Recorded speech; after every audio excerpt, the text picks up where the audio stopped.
හරි දැන් අද අපි බලමු නේද අපි ගිය සතියේ කතා කරා 14 වන කාණ්ඩයට අදාළව H2CO3 වල ඔක්සි අම්ල සෑදෙන්නේ කොහොමද සහ මෙයාගෙන් අපි කතා කරා ඔක්සියන ආයන දෙකක් නේද එකක් කතා කරා බයිකාබනේට් and කාබනේට් පොඩ්ඩක් ටක් ගාලා මතක් කරමු 14 වෙනි කාණ්ඩේ කොහොමද අඳින්නේ කියලා ආයි මම කිව්වා C ඉන්නවා ඔක්සිජන් 3 දෙනෙක් ඉන්නවා හයිඩ්‍රජන් දෙන්නෙක් සම්බන්ධ කරන්න ඕනේ ඔක්සිජන්ට මෙන්න මෙහෙම right norm සම්බන්ධ කරන්න ඕනේ ඊළඟට අපිට පේනවා මේ 6 12 18 20 24 දෙකට බෙදුනම 12යි බන්ධන පහක් අඩු වෙන්න ඕනේ එතකොට එනවා 7ක් තියන්න ඕනේ 1 2 3 මෙතන 3 තිබ්බහම ඩබල් බොන්ඩ් එකක් ගහන්නත් ඕනේ 4 5 6 7 එතකොට උඩ ආපු මේ එක්ස්ට්‍රා ඩබල් බොන්ඩ් එකෙන් ඩබල් බොන්ඩ් එකක් ගැහුවට පස්සේ එනවා H2CO3 කියන එක කාබනික් අම්ලය මේකට කියන්නේ H2CO3 එතකොට දරුවෝ දැන් කාබනික් අම්ලයෙන් හැදෙන ඔක්සියන ආයන දෙකක් එකක් බයිකාබනේට් අනිත් එක කාබනේට් දැන් බලමු මේ H2CO3 එකෙන් හැදෙන බයිකාබනේටය ගිය සතියේ පැහැදිලි කරා මේ H එක ඉවත් වෙනවා කියලා H එක ඉවත් වුණාට පස්සේ මෙන්න මෙහෙම එකක් එනවා කියලා තමයි අපි අන්තිමට සාකච්ඡා කරේ ඔන්න බයිකාබනේට් එන විදිය HCO3 මයිනස් එන විදිය ඒ වගේම කාබනේට් එන විදිය බැලුවොත් කාබනේට් එන්නේ දෙපැත්තෙන්ම ඔක්සිජන් ඉවත් වෙන්න ඕනේ මේක දෙපැත්තෙන්ම ඔක්සිජන් මේ හයිඩ්‍රජන් ඉවත් වීමෙන් තමයි කාබනේට් වල ව්‍යුහය අඳින්නේ. හරි. CO32 මයිනස් වල දෙපැත්තෙන්ම හයිඩ්‍රජන් ඉවත් වෙලා කාබනේට් හැදෙනවා. එක පැත්තකින් පමණක් හයිඩ්‍රජන් ඉවත් වෙලා බයිකාබනේට් හැදෙනවා. ඒකයි H2CO3 වල සිද්ධාන්තය. ඊළඟට අපි ගත්තොත් එහෙනම් 15 වෙනි කාණ්ඩය 15 වෙනි කාණ්ඩේ ඉන්නවා දරුවෝ දෙන්නෙක් HNO3 සහ HNO2 කියලා. HNO3 වල ව්‍යුහය ඔබට මතක ඇති මෙන්න මෙහෙම ඇන්දේ මම එකපාර අඳින්නම් දැන් ගිය සතිය වල පැහැදිලි කරපු නිසා හරි මෙන්න මෙහෙම එන්නේ HNO3 ඒ වගේම මේකට ධනාරෝපණයක් එන්න ඕනේ. එතකොට මෙයාගෙන් ව්‍යුත්පන්න වෙන ඔක්සියන ආයනයේ නයිට්‍රේට් මෙතන ඉසුත් ඉවත් වෙන්න ඕනේ. එතකොට වෙන්නේ මෙතන ඍණාරෝපණයක් එනවා මෙතන ඍණාරෝපණයක් එනවා මෙතන ධනාරෝපණයක් තියෙනවා. ධනට ඍණ කැපුණාට පස්සේ එක මයිනස් එකකින් තමයි නයිට්‍රේට් වල අනායනය හැදෙන්නේ. හරි. ඒතර HNO මේ තියෙන HNO3 ඊළඟට තියෙනවා HNO2 කියලා එකක් අපි ඊට පස්සේ සාකච්ඡා කරා. HNO2 ගේ ව්‍යුහය මෙන්න මේ වගේ ඉන්නේ. මේ තියෙන HNO2 ගේ ව්‍යුහය. ඒතර ඒකෙන් ව්‍යුත්පන්න වෙන ඔක්සියන ආයනය NO2 එක H කෙනෙක් ඉවත් කරන්න ඕනේ. එක H කෙනෙක් ඉවත් කරාම හැදෙනවා මෙන්න මෙහෙම ඔන්න ඔහම NO2 කියලා කෙනෙක්ව හැදෙනවා. ඔන්න ඔහමයි NO2 හැදෙන්නේ 15 වෙනි කාණ්ඩය. ඒතර 14 වෙනි කාණ්ඩය සහ 15 වෙනි කාණ්ඩය ඔය විදිහට තමයි යන්නේ. ඊළඟට 15 වෙනි කාණ්ඩයේ ෆොස්ෆරස් ගැන සාකච්ඡා කරේ නෑ ගිය සතියේ. ඊට පස්සේ සාකච්ඡා කරේ 16 වෙනි කාණ්ඩය. හරි. අපි 15 වෙනි කාණ්ඩයේ දැන් කාබන් හරිනේ. නයිට්‍රජන් උත් හරිනේ. දැන් ෆොස්ෆරස් පොඩ්ඩක් සාකච්ඡා කරන් යමු 15 වෙනි කාණ්ඩයට අදාළව ෆොස්ෆරස් කරලා අපි ඊට පස්සේ ඉතුරු කොටස් වලට යමු. right? හරි. දැන් 15 වෙනි කාණ්ඩයේ පුතේ නයිට්‍රජන්ට අමතරව ෆොස්ෆරස් ඉන්නවා. ෆොස්ෆරස් හදන ඔක්සි අම්ල H3PO4 කියලා ඔක්සි අම්ලයක් සාදනවා. ඊට අමතරව H3PO3 කියලා ඔක්සි අම්ලයක් සාදනවා. ඊට අමතරව H3PO2 කියලා ඔක්සි අම්ලයක් සාදනවා. H3PO4, H3PO3 සහ H3PO2 කියලා ඔක්සි අම්ල තුනක් සාදනවා. එතකොට දරුවෝ මේ ෆොස්ෆරස් වල තියෙන විශේෂත්වය තමයි ෆොස්ෆරස් වල ඔක්සි අම්ල අඳින්න කලින් අපි පොඩි වැඩක් කරන්න ඕනේ. ෆොස්ෆරස් වල ඔක්සි අම්ලයක් අඳින්න කලින් අපි කරන්න ඕනේ තර්කානුකූල ක්‍රමවේදය තමයි මෙහෙම ෆොස්ෆරස්ට මෙන්න මේ කොටස ඇඳන් ඉන්න ඕන අර කලින් වගේ කරන්නේ නැහැ. මේක හොඳට මතක තියාගන්න. දැන් ෆොස්ෆරස් වල ඔක්සි අම්ල අඳිනකොට විතරයි මේ තියරි එක පාවිච්චි කරන්නේ.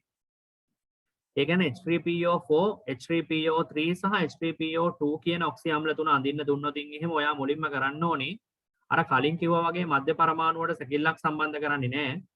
මුලින්ම කරන්න ඕනේ මෙන්න මේ කොටස අඳ ගන්න ඕනේ. මෙන්න මේ කොටස මුලින්ම ඇඳ ගන්න ඕන. මේ කොටස අඳින්න නැතුව වෙන කිසිම දෙයක් කරන්න එපා. එහෙම කරොත් වැරදි. හරි? මොකද මම මේ වැරදි කියලා කියන්නේ ඔයාලට හරියට ඇඳ ගන්න බැරි වෙන. ඒකයි මම මෙහෙම කියන්නේ. එතකොට දැන් අපි හිතමුකෝ දැන් H3PO4 නේ තියෙන්නේ. දැන් ගිය සතියේ කිව්වනේ ඔක්සි අම්ල අඳින්න තියෙන නීතිය මොකද්ද? මධ්‍ය පරමාණුවට අනිවාර්යයෙන්ම ඔක්සිජන් සම්බන්ධ වෙන්න ඕන වගේම ඔක්සිජන්ට සම්බන්ධ වෙන්න ඕනේ හයිඩ්‍රජන් නේ. මධ්‍ය පරමාණුවට ඔක්සිජන් සම්බන්ධ වෙන්න ඕන වගේම ඔක්සිජන්ට හයිඩ්‍රජන්ව සම්බන්ධ වෙන්නත් ඕනේ. ඒ ඔක්සිජන්ට තමයි හයිඩ්‍රජන් සම්බන්ධ කරන්නේ. මධ්‍ය පරමාණුවට ඍජුවම හයිඩ්‍රජන් සම්බන්ධ කරන්න වෙන්නේ ඔක්සිජන් ඉවර වුණාට පස්සේ. ඒක වෙනම කතන්දරයක්. ඔක්සිජන්ට තමයි හයිඩ්‍රජන් සම්බන්ධ කරන්න ඕනේ. ඒක තමයි තියරි කොටස. ඒතකොට එහෙම හිතුවාම H3PO4 වල ව්‍යුහය අඳින්නේ මෙන්න මෙහෙම. හොඳට බලන්න. මුලින්ම අපි කරන්නේ මෙන්න මේ කොටස ඇඳ ගන්නවා. මුලින්ම මෙන්න මේ කොටස ඇඳ ගන්නවා. දැන් ඒකනේ අපි මුලින්ම කරන්න ඕනේ. හරි? මම මේ ෆොස්ෆරස් වලට විශේෂයෙන් කියන්නේ මේ විදිහට පුරුදු වෙන්න. දැන් ඒ කොටස ඇඳගත්තට පස්සේ දැන් බලන්න ඔයාලට තියෙන අඩුපාඩු ටික මොනවද කියලා. හයිඩ්‍රජන් 3 දෙනෙක් ඉන්න ඕනේ නේද? හයිඩ්‍රජන් 3 දෙනාගෙන් එක්කෙනෙක්ව ගියානේ දැන්. එක්කෙනෙක් ඉවත් වෙලා දෙනවා. තව දෙන්නෙක් ඉන්නවා. ඒතර තව හයිඩ්‍රජන් දෙන්නෙක් එපේ. ඔක්සිජන්ලා කත්තත් කොහමද? ඔක්සිජන්ලා 4 දෙනෙක් ඉන්නවා. 4 දෙනාගෙන් දෙන්නෙක් ගිහලා නම් තව දෙන්නෙක් ඉන්නවනේ. ඔක්සිජන් 2යි හයිඩ්‍රජන් 2යි ඉතුරු වෙලා තියෙනවා. ඉතින් එහෙමනම් ප්‍රශ්නයක් නැහැ.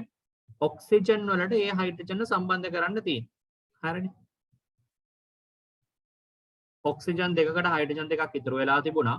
ඔක්සිජන් දෙක මධ්‍ය පරමාණුව සම්බන්ධ කරා අපි දන්න තියරි එකේ අනුව හයිඩ්‍රජන් සම්බන්ධ කරන ඔක්සිජන් පරමාණු. හරිනේ දැන්. ඒතර ඒක පැහැදිලි නේද? හරි. ඔන්න H3PO4 අඳින විදිය. හැබැයි දරුවෝ H3PO4 වලින් ව්‍යුත්පන්න වෙන්න පුළුවන් ඔක්සිජන් ආයන තුනක් තියෙනවා. මොනවාද ඔක්සිජන් ආයන තුන? එකක් තමයි මෙන්න මේ හයිඩ්‍රජන් ඉවත් වෙන්න පුළුවන්. මෙතන ඉන්න හයිඩ්‍රජන් ඉවත් වෙන්න පුළුවන්. එතන ඉන්න හයිඩ්‍රජන් ඉවත් වුණොත් වෙන්නේ මොකද?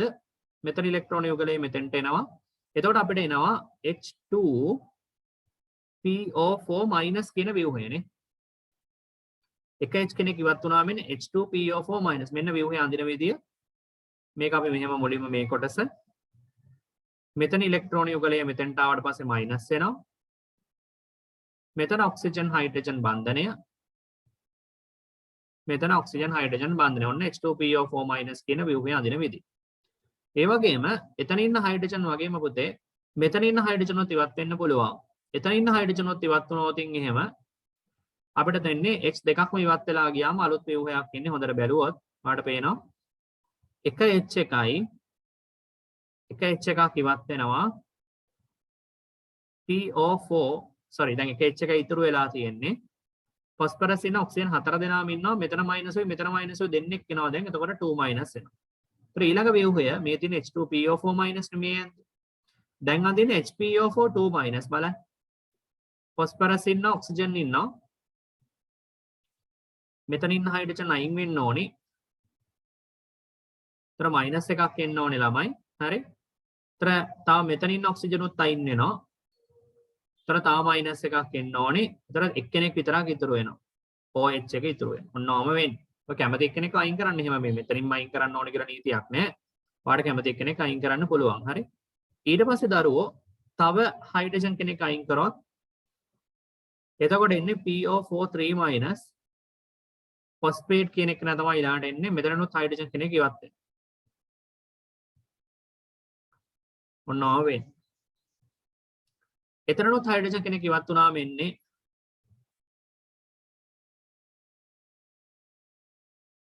මෙහා මයිනස් මෙහා මයිනස් මෙහා මයිනස් විදියට තමයි ෆොස්ෆේට් එක එන්නේ. PO4- right? හරිනේ දැන් එතකොට H2PO4- තමයි මුලින්ම ඇඳ ඒක හරි. ඊළඟට HPO4- ඇඳ ඊළඟට දෙවෙනි එක ඒකත් හරි. තුන්වෙනියට PO4- ඇඳ තුන්වෙනි එකත් හරි. දැන් එතකොට H3PO4 තමයි ඔක්සිජන් අම්ලය. ඒකෙන් විඋත්පන්න වෙන ඔක්සිජන් ආයන තුනක්. ඔක්සිජන් ආයන තුනේම ව්‍යුහ ඇඳ. හරි නේද? right. ඊළඟට අපි යමු දෙවෙනි එක. දෙවෙනි ඔක්සිජන් අම්ලය වීඩියෝ එක පෝස් කරලා මේ ටික ගන්නට පිළිවෙලට ලස්සනට ලියා ගන්න. ඊළඟට දෙවෙනි එකට යමු H3PO3. මේ තියෙන H3PO4 මේක ඉවර කරගන්න. හරි. H3PO3 වලට ගියොත් එහෙම H3PO3 වල ඉන්නේ මෙන්න මෙහෙමයි පුතේ right. H3PO3 වල වෙන්නේ මෙන්න මෙහෙම P ඉන්නවා ඔක්සිජන් ඉන්නවා. මුලින්ම මේ කැලලනේ ඇඳන් ඉන්න ඕනේ. දැන් එහෙමනේ මම ඔයාලට කියලා දුන්නනේ මේ කැලල මුලින්ම ඇඳන් ඉන්න. ඊට පස්සේ ඉතුරු ටික පුරවන්නනේ තියෙන්නේ. බලන්න ඉතුරු ටික පුරවන විදිය. හයිඩ්‍රජන් එක්කෙනෙක් ගියා නම් හයිඩ්‍රජන් තව දෙන්නෙක් ඉතුරුයි. ඔක්සිජන් දෙන්නෙක් ගියාම ඔක්සිජන් එක්කෙනයි ඉතුරුනේ. ඒතර ඒ ඉතුරු වෙන ඔක්සිජන් මුලින්ම දාගමුකෝ. ඒතර හයිඩ්‍රජන් දෙන්න එක්කෙනෙක්ව මෙතන කනෙක්ට් කරගමු. දැන් හරි. දැන් මොකද වෙලා තියෙන්නේ? දැන් ඔන්න ඔක්සිජන් උත් ඉවරයි. එක ඔක්සිජන් කෙනෙක් හිටියා ඔක්සිජන් සම්පූර්ණයෙන් ඉවර වෙනවා. හයිඩ්‍රජන් දෙන්නගේ එක්කෙනෙක් එක හයිඩ්‍රජන් කෙනෙක් ඉතුරු වෙනවානේ. මම දැන් ඔයාලට තියරි වලදී කිව්වා ඔක්සි අම්ලයක ව්‍යුහය අඳිනකොට අනිවාර්යෙන් මොකක් කරන්න ඕනේද? ඔක්සිජන්ට තමයි හයිඩ්‍රජන් සම්බන්ධ කරන්න ඕනේ. දැන් ප්‍රශ්නේ තියෙන්නේ ඔක්සිජන් ටික ඉවර වෙලා ගිහිල්ලා තියෙනවා. හයිඩ්‍රජන් විතරක් එක්කෙනෙක් ඉතුරු වෙලා තියෙනවා. ඒ වගේ වෙලාවකට කරන්නේ හයිඩ්‍රජන් කෙලින්ම මධ්‍ය පරමාණුවට සම්බන්ධ කරන්න. ඒ වගේ වෙලාවකට කරන්න ඕනේ මොකද්ද? හයිඩ්‍රජන් කෙලින්ම මධ්‍ය පරමාණුවට සම්බන්ධ කරන්න ඕනේ. ඒකයි අපි කිව්වේ ෆොස්ෆරස් වල ඔක්සි අම්ල වල විශේෂත්වයක් තියෙනවා කියලා. ඒකයි මේ විදියට අඳින්න කියලා කියන්නේ. මොකද සාමාන්‍ය විදියට ඇඳොත් එහෙම මේක වරදිනවා. හරි? ඔන්න H3PO3 වල ව්‍යුහය. දැන් එතකොට දරුවෝ H3PO3 වලින් ව්‍යුත්පන්න වෙන්න පුළුවන් ඔක්සිජන් ආයන කීපයක් තියෙනවා. මොකද දැන් මෙතන මේ ඔක්සිජන්ට සම්බන්ධ හයිඩ්‍රජන්ලා දෙන්නෙක් ඉන්නවා. ඒ දෙන්න ඉවත් වෙන්න පුළුවන්. අපි පළවෙනි එක ගමු. මෙතනෙන් H+ කෙනෙක් ඉවත් වුණොත් එහෙම හොඳට බලන්න. එතකොට මොනවද ඉතුරු වෙන්නේ? එක H එකක් ඉවත් වුණොත් එහෙම H දෙන්නෙක් ඉතුරු වෙනවනේ. මේ H එකත් ඉතුරු වෙනවා, මේ H එකත් ඉතුරු වෙනවනේ. ඊට අමතරව P ඉන්න ඔක්සිජන් ඉන්නේ 3 දෙනයි මයිනස් එකක් වෙනවා. H2PO3 minus. මොකද මේ H ඉවත් වෙනවනේ. එතකොට ඔන්න එනවා ඔයාලට පළවෙනි ඔක්සිජන් ආයනය H2PO3 මයිනස් මෙන්න මෙහෙම අඳින්න. මධ්‍ය පරමාණුවට හයිඩ්‍රජන් සම්බන්ධ කරනවා. ඔන්න ඔහම තමයි. දෙවෙනි ව්‍යුහයේ විදියට ගත්තොත් තව H+ එකක් මේ පැත්තෙන් ඉවත් වෙන්න ඕනේ. එයා ඉවත් වුණොත් එහෙම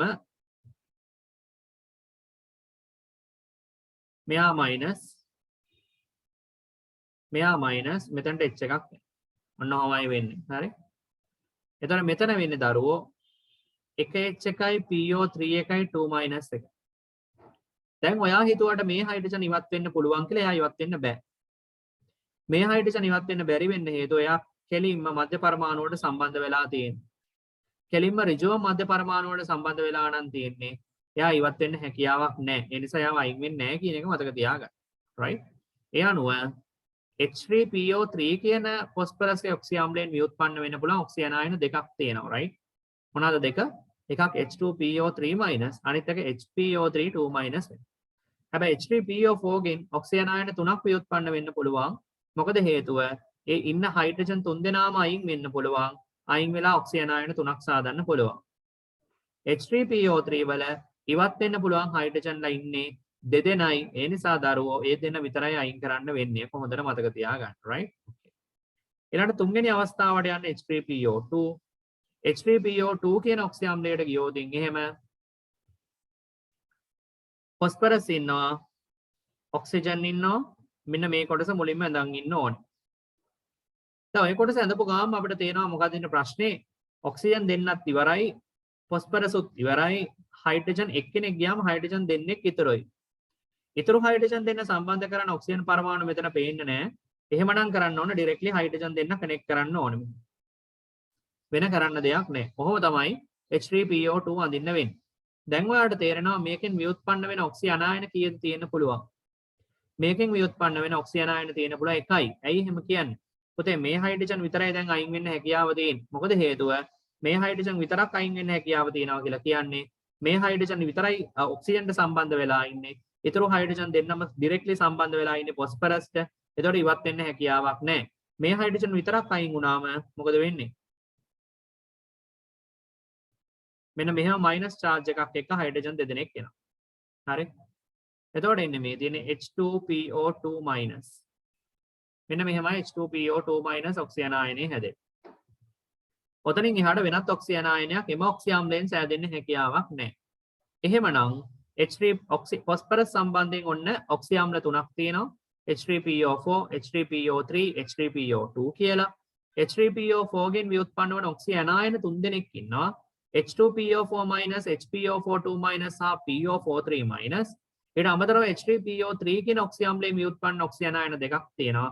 H2PO3 සහ HPO32 ඒ වගේම H3PO2 ගෙන් ව්‍යුත්පන්න ඔක්සිජන් ආයනයක් තියෙනවා H2PO2 දැන් මම හිතනවා වැඩේ හොඳටම තේරිලා ඇති කියලා. ඔක්සි අම්ල තුනක් සහ ඒකෙන් ව්‍යුත්පන්න වන ඔක්සිජන් ආයන මොනවද කියන එක සම්බන්ධයෙන් දැන් ඔයාලට හොඳ අවබෝධයක් එන්න ඇති ෆොස්ෆරස් සම්බන්ධයෙන්. හරි නේද? හරි දැන් වීඩියෝ එක පෝස් කරලා සම්පූර්ණයෙන් ලස්සනට ලියා ගන්න. මොනවාරි ප්‍රශ්න තියෙනවා නම් මට WhatsApp message එකක් දාන්න. right?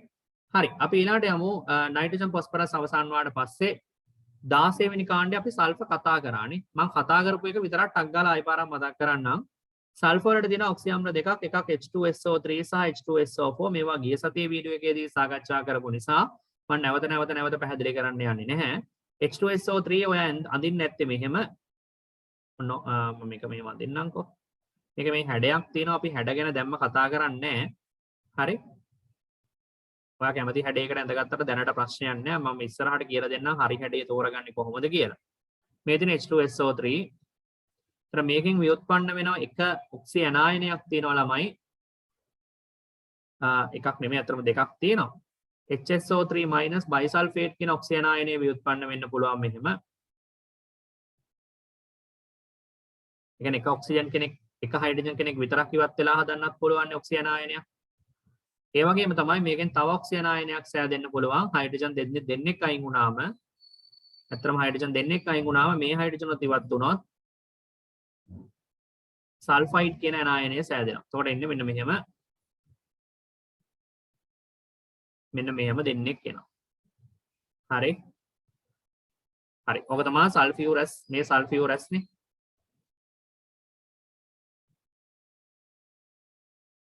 මේ සල්ෆියුරස් අම්ලය හොඳේ.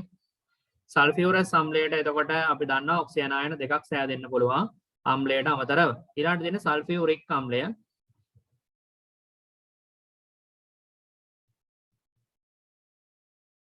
සල්ෆියුරික් අම්ලය ගත්තොත්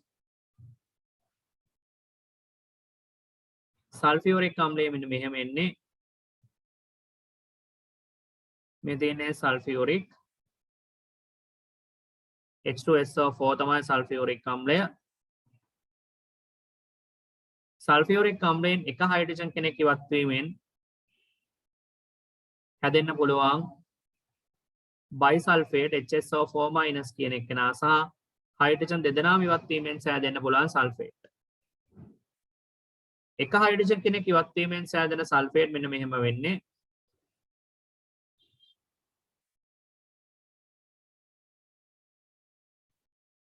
මේ තියෙන උතර බයිසල්ෆේට් හයිඩ්‍රජන් දෙදෙනාම ඉවත් වීමෙන් සෑදෙන සල්ෆේට් මේ තියෙන.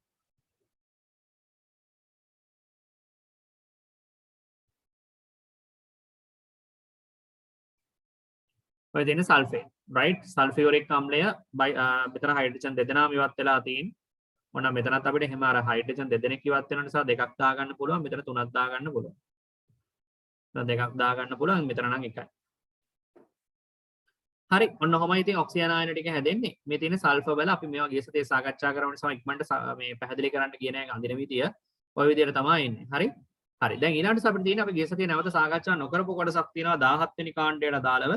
17 වෙනි කාණ්ඩයට අදාළව අපිට ඉන්නේ ක්ලෝරින් නේද? 16 වෙනි කාණ්ඩේ හරිනේ. 17 වෙනි කාණ්ඩයට අදාළ වෙන්නේ ක්ලෝරින්. ක්ලෝරින්ගේ සාධන ඔක්සි අම්ල කීපයක් තියෙනවා දරුවෝ. එකක් තමයි පළවෙනි එක HOCl අනිත් එක HClO2 අනිත් එක HClO3 සහ HClO4 HOCl HClO2 HClO3 සහ HClO4 විදිහට ඔක්සි අම්ල හතරක් අපි සාමාන්‍යයෙන් හදනවා ක්ලෝරින් හා සම්බන්ධ. පළවෙනියට දෙන HOCl ගත්තොත් එහෙම මෙන්න මෙහෙම එන්නේ. මේ තියෙන HOCl වල ව්‍යුහය පුතේ. ඒක ඉතින් අපි අඳින විදිය දන්නවනේ. ඒක මෙහෙම කරමු මුලින්ම ඕනනම් අඳින විදියත් එක්ක පැහැදිලි කරොත් HOCl අඳින්නේ ඔක්සිජන් මැදට දාන්න වෙනවා. බන්ධන දෙකක් නේ හයිඩ්‍රජන් උයි ක්ලෝරින්. ඔන්නෝම වෙන්නේ. හරි. ඔක්සිජන් මැදට දාලා තමයි ඒක අඳින්න වෙන්නේ. HOCl වල විතරයි ඔක්සිජන් මැදට එන්නේ. ඊටු ඒවා ඔක්කොම ක්ලෝරින් මැදට එන්නේ. මේ HOCl වලදී විතරක් ඔක්සිජන් මැදට එනවා. ඒක පොඩ්ඩක් විශේෂයෙන් මතක තියාගත යුතුයි. ඊටුවා බල Cl ක්ලෝරින් තමයි මධ්‍ය පරමාණු විදිහට ගන්න. right? මේක පොඩ්ඩක් මතක තියාගන්න. HOCl වල පොඩි විශේෂත්වයක් තියෙනවා. හරි බන්ධන දෙකයිනේ තියෙන්නේ. බන්ධන දෙකක් තියෙනවා නම් අනිවාර්යෙන් ඔක්සිජන් මැදට තමයි එන්නේ. right? එතන මෙයා 7යි මෙයා 1යි ක්ලෝරින් 7 වෙනි කාණ්ඩෙනේ. හයිඩ්‍රජන් 1යිනේ 8යි. ඔක්සිජන් වලට ආයෙ පාරක් 6ක් එනවා.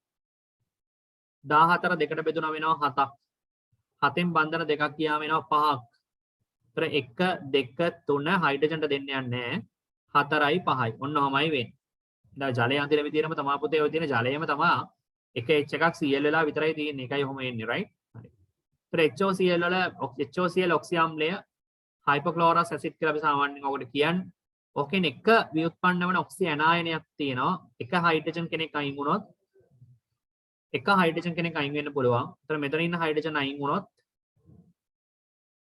අපිට එනවා මේ හයිඩ්‍රජන් ඉවත් වුණාට පස්සේ අලුතෙන් ඉලෙක්ට්‍රෝන යුගලයක් මෙතන තිබෙච්ච ඉලෙක්ට්‍රෝන යුගලය ඔක්සිජන් මතට එන නිසා මයිනස් එකක් එනවා.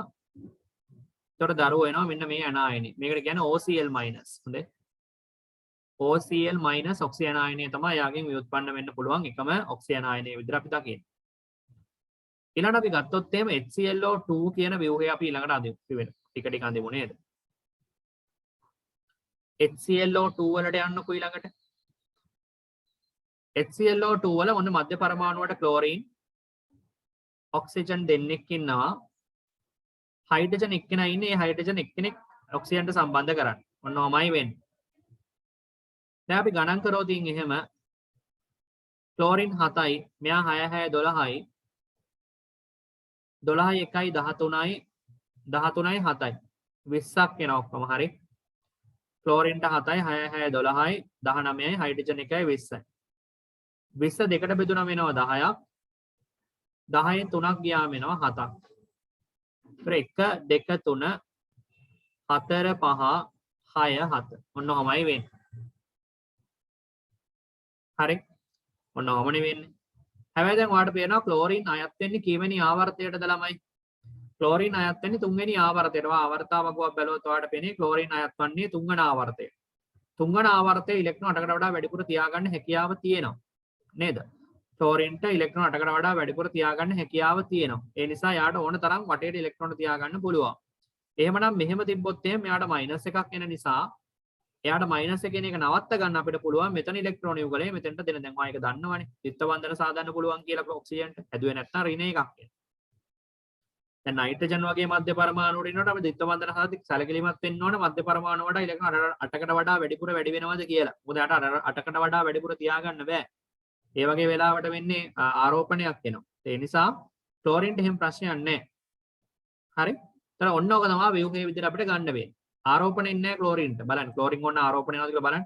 7 වෙනි කාණ්ඩේ ඉලෙක්ට්‍රෝන 4ක් තියෙනවා. ද්විත්ව බන්ධනය, තනි බන්ධනය, බන්ධන 3ක් දීලා තියෙනවා. එතකොට බිඳුවයි ආරෝපණය. එතකොට ආරෝපණයක් ඉන්නේ නැහැ. එහෙමයි HOCl වල ව්‍යුහය හැදෙන්නේ. ඊළඟට දරුවෝ මේකෙන් එක H+ කෙනෙක් ඉවත් වුණොත් එක H+ කෙනෙක් ඉවත් වුණොත් මොකද වෙන්නේ? එක H+ කෙනෙක් ඉවත් වුණොත් එහෙම මෙතන හදනවා ClO2- කියන ඇනායනය. එක H+ කෙනෙක් ඉවත් වුණොත් එහෙම හැදෙන්නේ ClO2- කියන ඇනායනය සෑදෙනවා. හරි? එතකොට එන්නේ මෙන්න මෙහෙම ක්ලෝරින් ඉන්නවා. මෙතන ඉන්න ඔක්සිජන්. මෙතන හයිඩ්‍රජන් අයින් වුණාට පස්සේ මෙතනත් මයිනස් එකක් එනවා. ඔන්න ඔහමයි වෙන්නේ.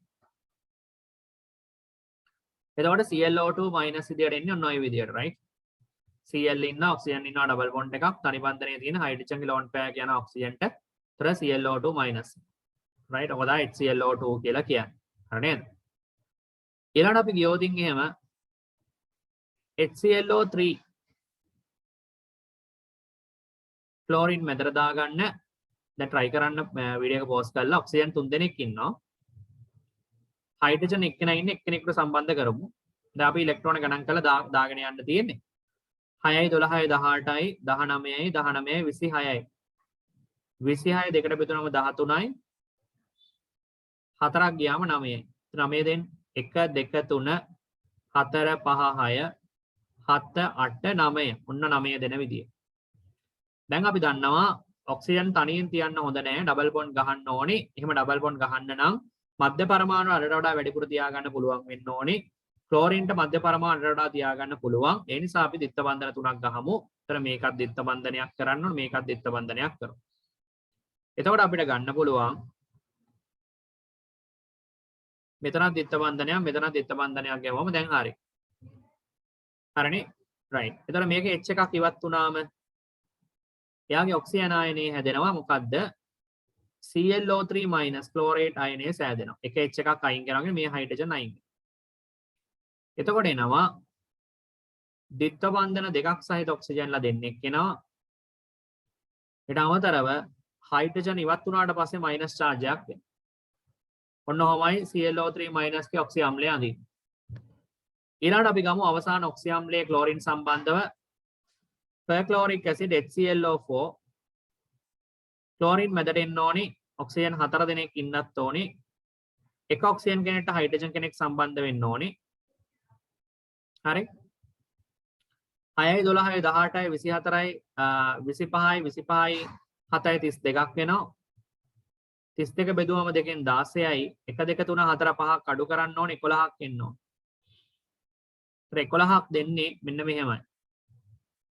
1 2 3 4 5 6 7 8 9 10 11 ඔන්න ඔහමයි 11ක් දෙන්නේ. 11ක් දුන්නාට පස්සේ දැන් දිත්ත බන්ධන ගන්න ඕනේ කියලා ඔයා දන්නවා. මේ මෙතන ඩබල් බොන්ඩ් එකක් ගන්න පුළුවන් නැත්නම් මයිනස් වෙන ඔක්සිජන්. උඩ ඉන්න එක්කෙනාට ඩබල් බොන්ඩ් එකක් හදන්න පුළුවන්. නැත්නම් එතන ආයි පාරක් මයිනස් වෙනවා. පහළ ඉන්න එක්කෙනාගේ ඩබල් බොන්ඩ් එකක් හදන්න පුළුවන්. ඔන්න ඔහම තමයි HClO4 හැදෙන්නේ. පර්ක්ලෝරික් ඇසිඩ් හැදෙන්නේ.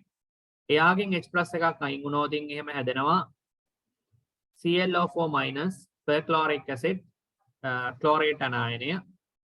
එතකොට එනවා පුතේ මෙන්න මෙහෙම එකයි මෙහෙම එකයි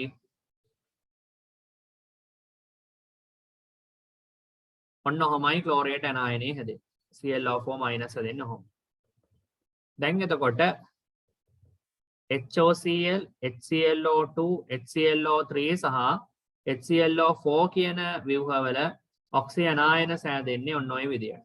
ටික හොඳට මතක තියාගන්න. හරි. HClO2, HOCl, HClO2, HClO3, HClO4 හැදෙන්නේ ඔන්න ඔය විදියට. ව්‍යුහ සෑදෙන විදිය ගැන හොඳට මතක තියාගන්න. right? හරි. ඔතනින් දැන් අපි ඔක්සි අම්ලවල ව්‍යුහ සෑදීම සම්පූර්ණයෙන් අවසන් කරලා තියෙනවා. හරි. අපි මුලින්ම සාකච්ඡා කරා එතකොට කාබන් වල ඇඳා HClO2 ඔක්සි අම්ලයේ ව්‍යුහය HClO2 ඔක්සි අම්ලයේ ව්‍යුහයට අදාළව එක ඔක්සිජන් ආයනයක් කතා කරා ClO2- sorry HClO2 නෙමෙයි අපි කතා කරේ කාබන්ගේ H2CO3 නේ sorry H2CO3 කතා කරා ඔක්සි අම්ලයට ඒකෙන් කතා කරා අපි අනායන දෙකක් බයිකාබනේට් සහ කාබනේට්. හරිනේ මේක තමයි අංක 1ට කතා කරේ. අංක 2ට කතා කරා නයිට්‍රජන්ගේ ඔක්සි අම්ල දෙකක් කතා කරා HNO2 සහ HNO3. HNO2 වල ඔක්සි අනායනය NO2- කිව්වා. HNO3 වල ඔක්සි අනායනය NO3- කිව්වා. හරිනේ. right නයිට්‍රජන් හරි. ඊට පස්සේ ෆොස්ෆරස් අපි කතා කරා අද. එයාගේ හැදෙනවා H3PO4 H3PO3 H3PO2 කියලා ඔක්සි අම්ල තුනක්. H3PO4 ගේ හැදෙනවා කියලා කිව්වා H2PO4- HPO4-2- සහ PO43- කියලා ඔක්සිජන් ආයන තුනක් සෑදෙනවා කියලා සහ හැදෙන විදිය කිව්වා. මෙතන H2PO3- HPO32- PO32- හැදෙන විදිය ගැන කිව්වා. ඊළඟට මෙතන H2PO2- sorry මෙතනදී මම කිව්වා මේ මෙතන PO32- හැදෙන්නේ නැහැ නේ දරුවෝ. මෙතනදී OH එක අපි දැන් මෙතන බලන්න. මේ තියෙන ෆොස්ෆරස් ගේ හැදුනේ H2PO3- HPO32- විතරයි නේ මතකයිනේ. මේ දෙක විතරයි හැදෙන්නේ. HPO32- තමයි දෙවෙනියට හැදුනේ. එතනින් එහාට එකක් හදන්න බෑ මොකද ඉතුරු හයිඩ්‍රජන් ඉවත් කරන්න බෑ. මතකයිද නේද? H2PO2 ගෙන් හදන්න පුළුවන් එක ඔක්සිජන් ආයනයයි H2PO2-. හරි.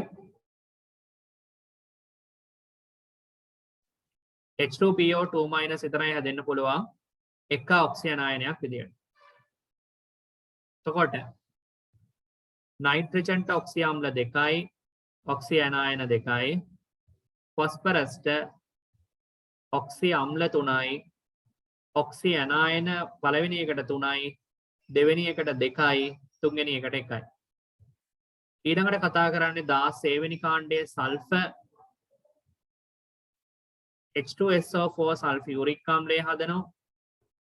එයා හදනවා බයිසල්ෆේට් සහ සල්ෆේට්. ඊළඟට හදනවා H2SO3 සල්ෆියුරස් HSO3- සහ SO32- හැදුවා. ඔච්චරයි හැදුවේ. ඔය මේවා ඔක්කොම ටික සාකච්ඡා කරා මේ වෙනකොට. මේ තියෙන තුන්වෙනි එක මේ 15 මේක 3 මේක 4 කියලා ගමුකෝ.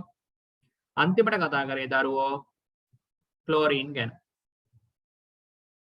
ක්ලෝරීන් වල අපි ඇඳ ව්‍යුහ ගත්තොත් මොනවද දෙන්නේ අපිට ක්ලෝරීන් වලට ඇඳපු ව්‍යුහ? HOCl ඔක්සි අම්ලය තියෙනවා ක්ලෝරීන් වලට. මේ මෙහා පැත්තේ තියෙන ටිකම තමයි මම ආයෙ ලියන්න යන්නේ. මේ ඉතින් HOCl, HClO2, HClO3, HClO4.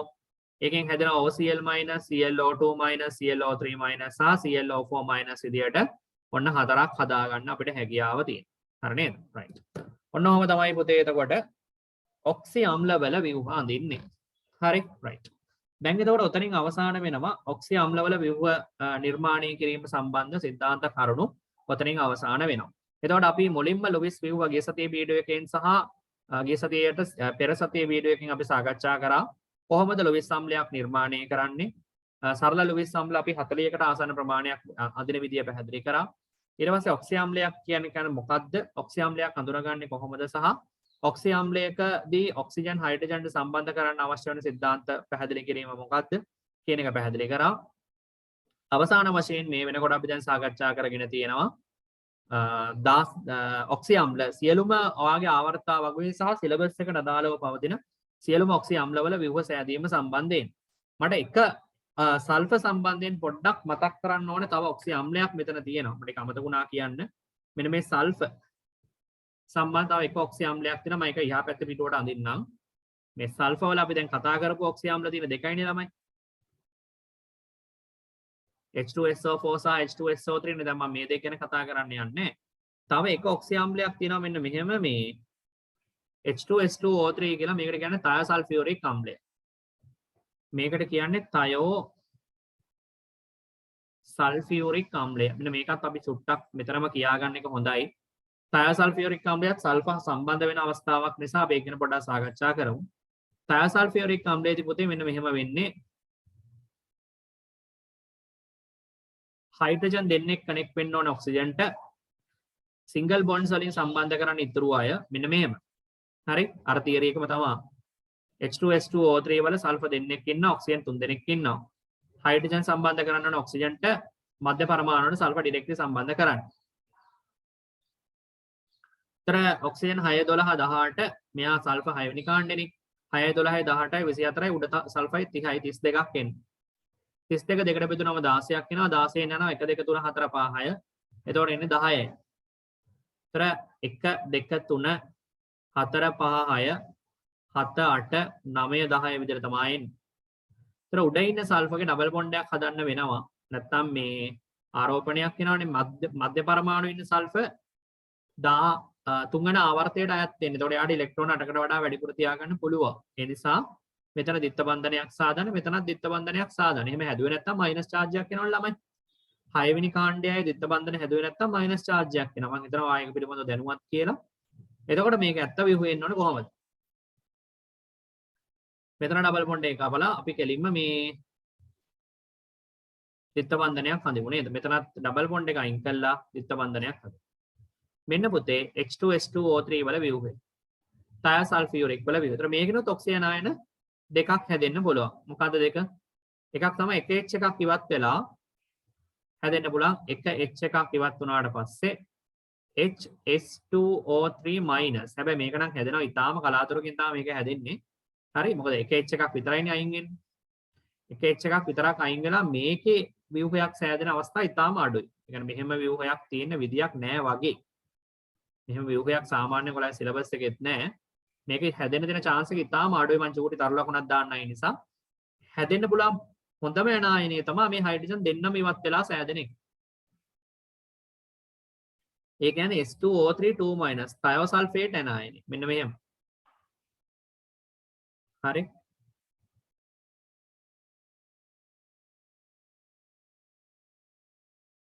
මෙන්න මෙහෙම එකක් හැදෙන්න පුළුවන්. thiosulfate anion S2O3 2- කියන එක හැදෙන්න පුළුවන්. මේක තමයි මේ හැදෙන්න පුළුවන් ඊටාම හොඳම anion විදිහට අපිට දකින්න තියෙන්නේ. හරි? right. අපි මේක චුට්ටක් වෙනම ලියාගමු. සල්ෆර් සම්බන්ධයෙන් thiosulfuric අම්ලය ගැන විස්තර කරනකොට. හරි? right. හරි. එතනින් මේ කොටස් ටික සම්පූර්ණයෙන් අවසන් පොතේ අපි ඊළඟ කතා කරමු. ඔක්සි අම්ල සෑදීම සම්බන්ධ සිද්ධාන්ත කරුණු උතනින් අවසානයේ සම්පූර්ණයෙන් අපි දැන් ඊළඟ කතා කරමු මේ ඔක්සිකරණ අංකය සම්බන්ධයෙන්. මොකද ඒක තමයි අපිට අවශ්‍ය වෙන්නේ. මේ ඔක්සිකරණ අංකය සම්බන්ධයෙන් තමයි ඊළඟට දැනගන්න ඕනේ. ඔක්සිකරණ අංකය දැනගත්තට පස්සේ අපිට එතනින් පස්සේ මේකේ මේ ඔක්සිකරණ අංකය ගණනය කිරීම සම්බන්ධ සිද්ධාන්ත කරුණු වලට යන්න පුළුවන්. හරි? right. ලියන්න මාතෘකාව ඔක්සිකරණ අවස්ථාව හෙවත් ඔක්සිකරණ අංකය. ඔක්සිකරණ අවස්ථාව හෙවත් ඔක්සිකරණ අංකය.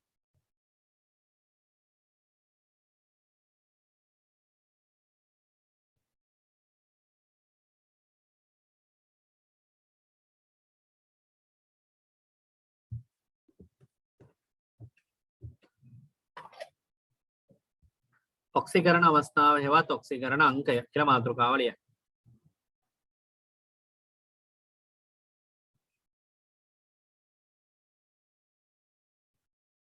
ඔක්සිකරණ අංකය. හරි මෙන්න මෙහෙම ලියන්නකෝ. යම් ද්‍රව්‍යයක ඔක්සිකරණ අංකය අනුව යම් ද්‍රව්‍යයක ඔක්සිකරණ අංකය අනුව එම ද්‍රව්‍ය යම් ද්‍රව්‍යයක ඔක්සිකරණ අංකය අනුව මම ලියන්නම්ද මේව ලියන්න. යම් ද්‍රව්‍යයක ඔක්සිකරණ අංකය අනුව එම ද්‍රව්‍ය වරහන් ඇතුලේ ලියන්න. එහි මම වෙන පාට පෑනකින් ලියන්නම්කෝ. එහි නිදහස් මූලද්‍රව්‍යමය අවස්ථාවට සාපේක්ෂව වරහන් වහන්න. යම් ද්‍රව්‍යයක ඔක්සිකරණ අංකය අනුව එම ද්‍රව්‍ය එහි නිදහස් මූලද්‍රව්‍යමය අවස්ථාවට සාපේක්ෂව වරහන් වහන්න. පූර්ණව හෝ භාගිකව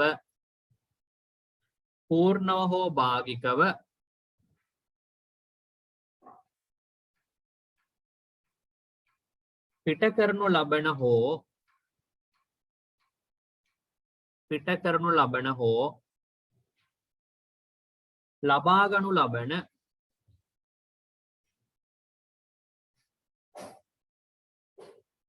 ඉලෙක්ට්‍රෝන සංඛ්‍යාව වේ. හරි යම් ද්‍රව්‍යයක ඔක්සිකරණ අංකය අනුව එම ද්‍රව්‍ය වරහන් ඇතුළේ ලියන්න නිදහස් මූලද්‍රව්‍යමය අවස්ථාවට සාපේක්ෂව වරහන වහන්න. පූර්ණව හෝ භාගිකව පිට කරනු ලබන හෝ ලබා ගනු ලබන ඉලෙක්ට්‍රෝන සංඛ්‍යාව වේ. හරි right.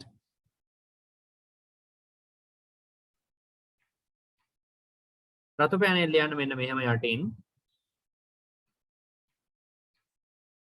ඉලෙක්ට්‍රෝන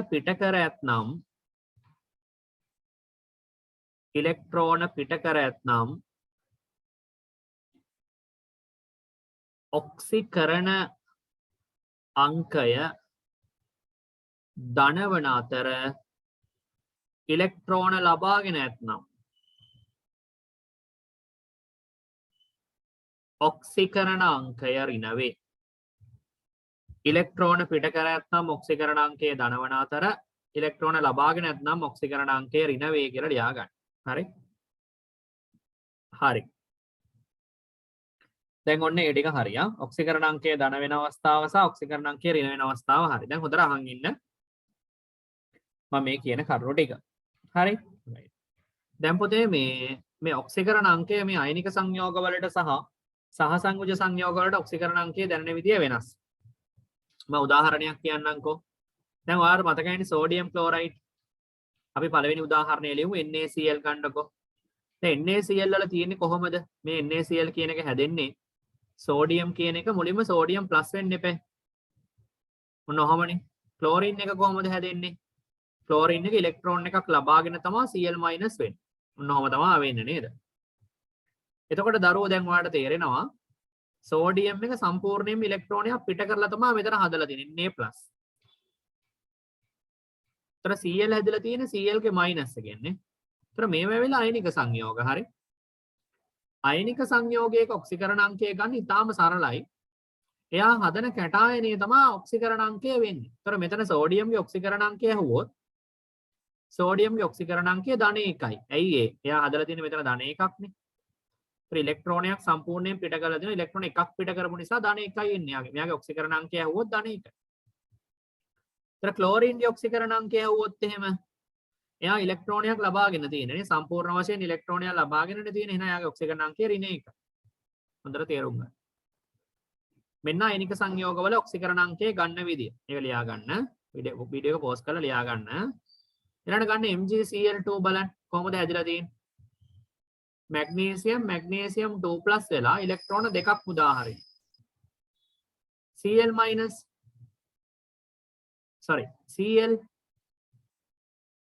Cl ඉලෙක්ට්‍රෝනයක් ලබාගෙන Cl- වෙන. ඔන්න ඔහම වෙන්නේ. ඒතර ඇත්තට මෙතන නම් ක්ලෝරින් දෙන්නෙක් ඉන්නවා. ඒ නිසා ඇත්තටම ඉලෙක්ට්‍රෝන දෙකක් ගන්න ඕනේ.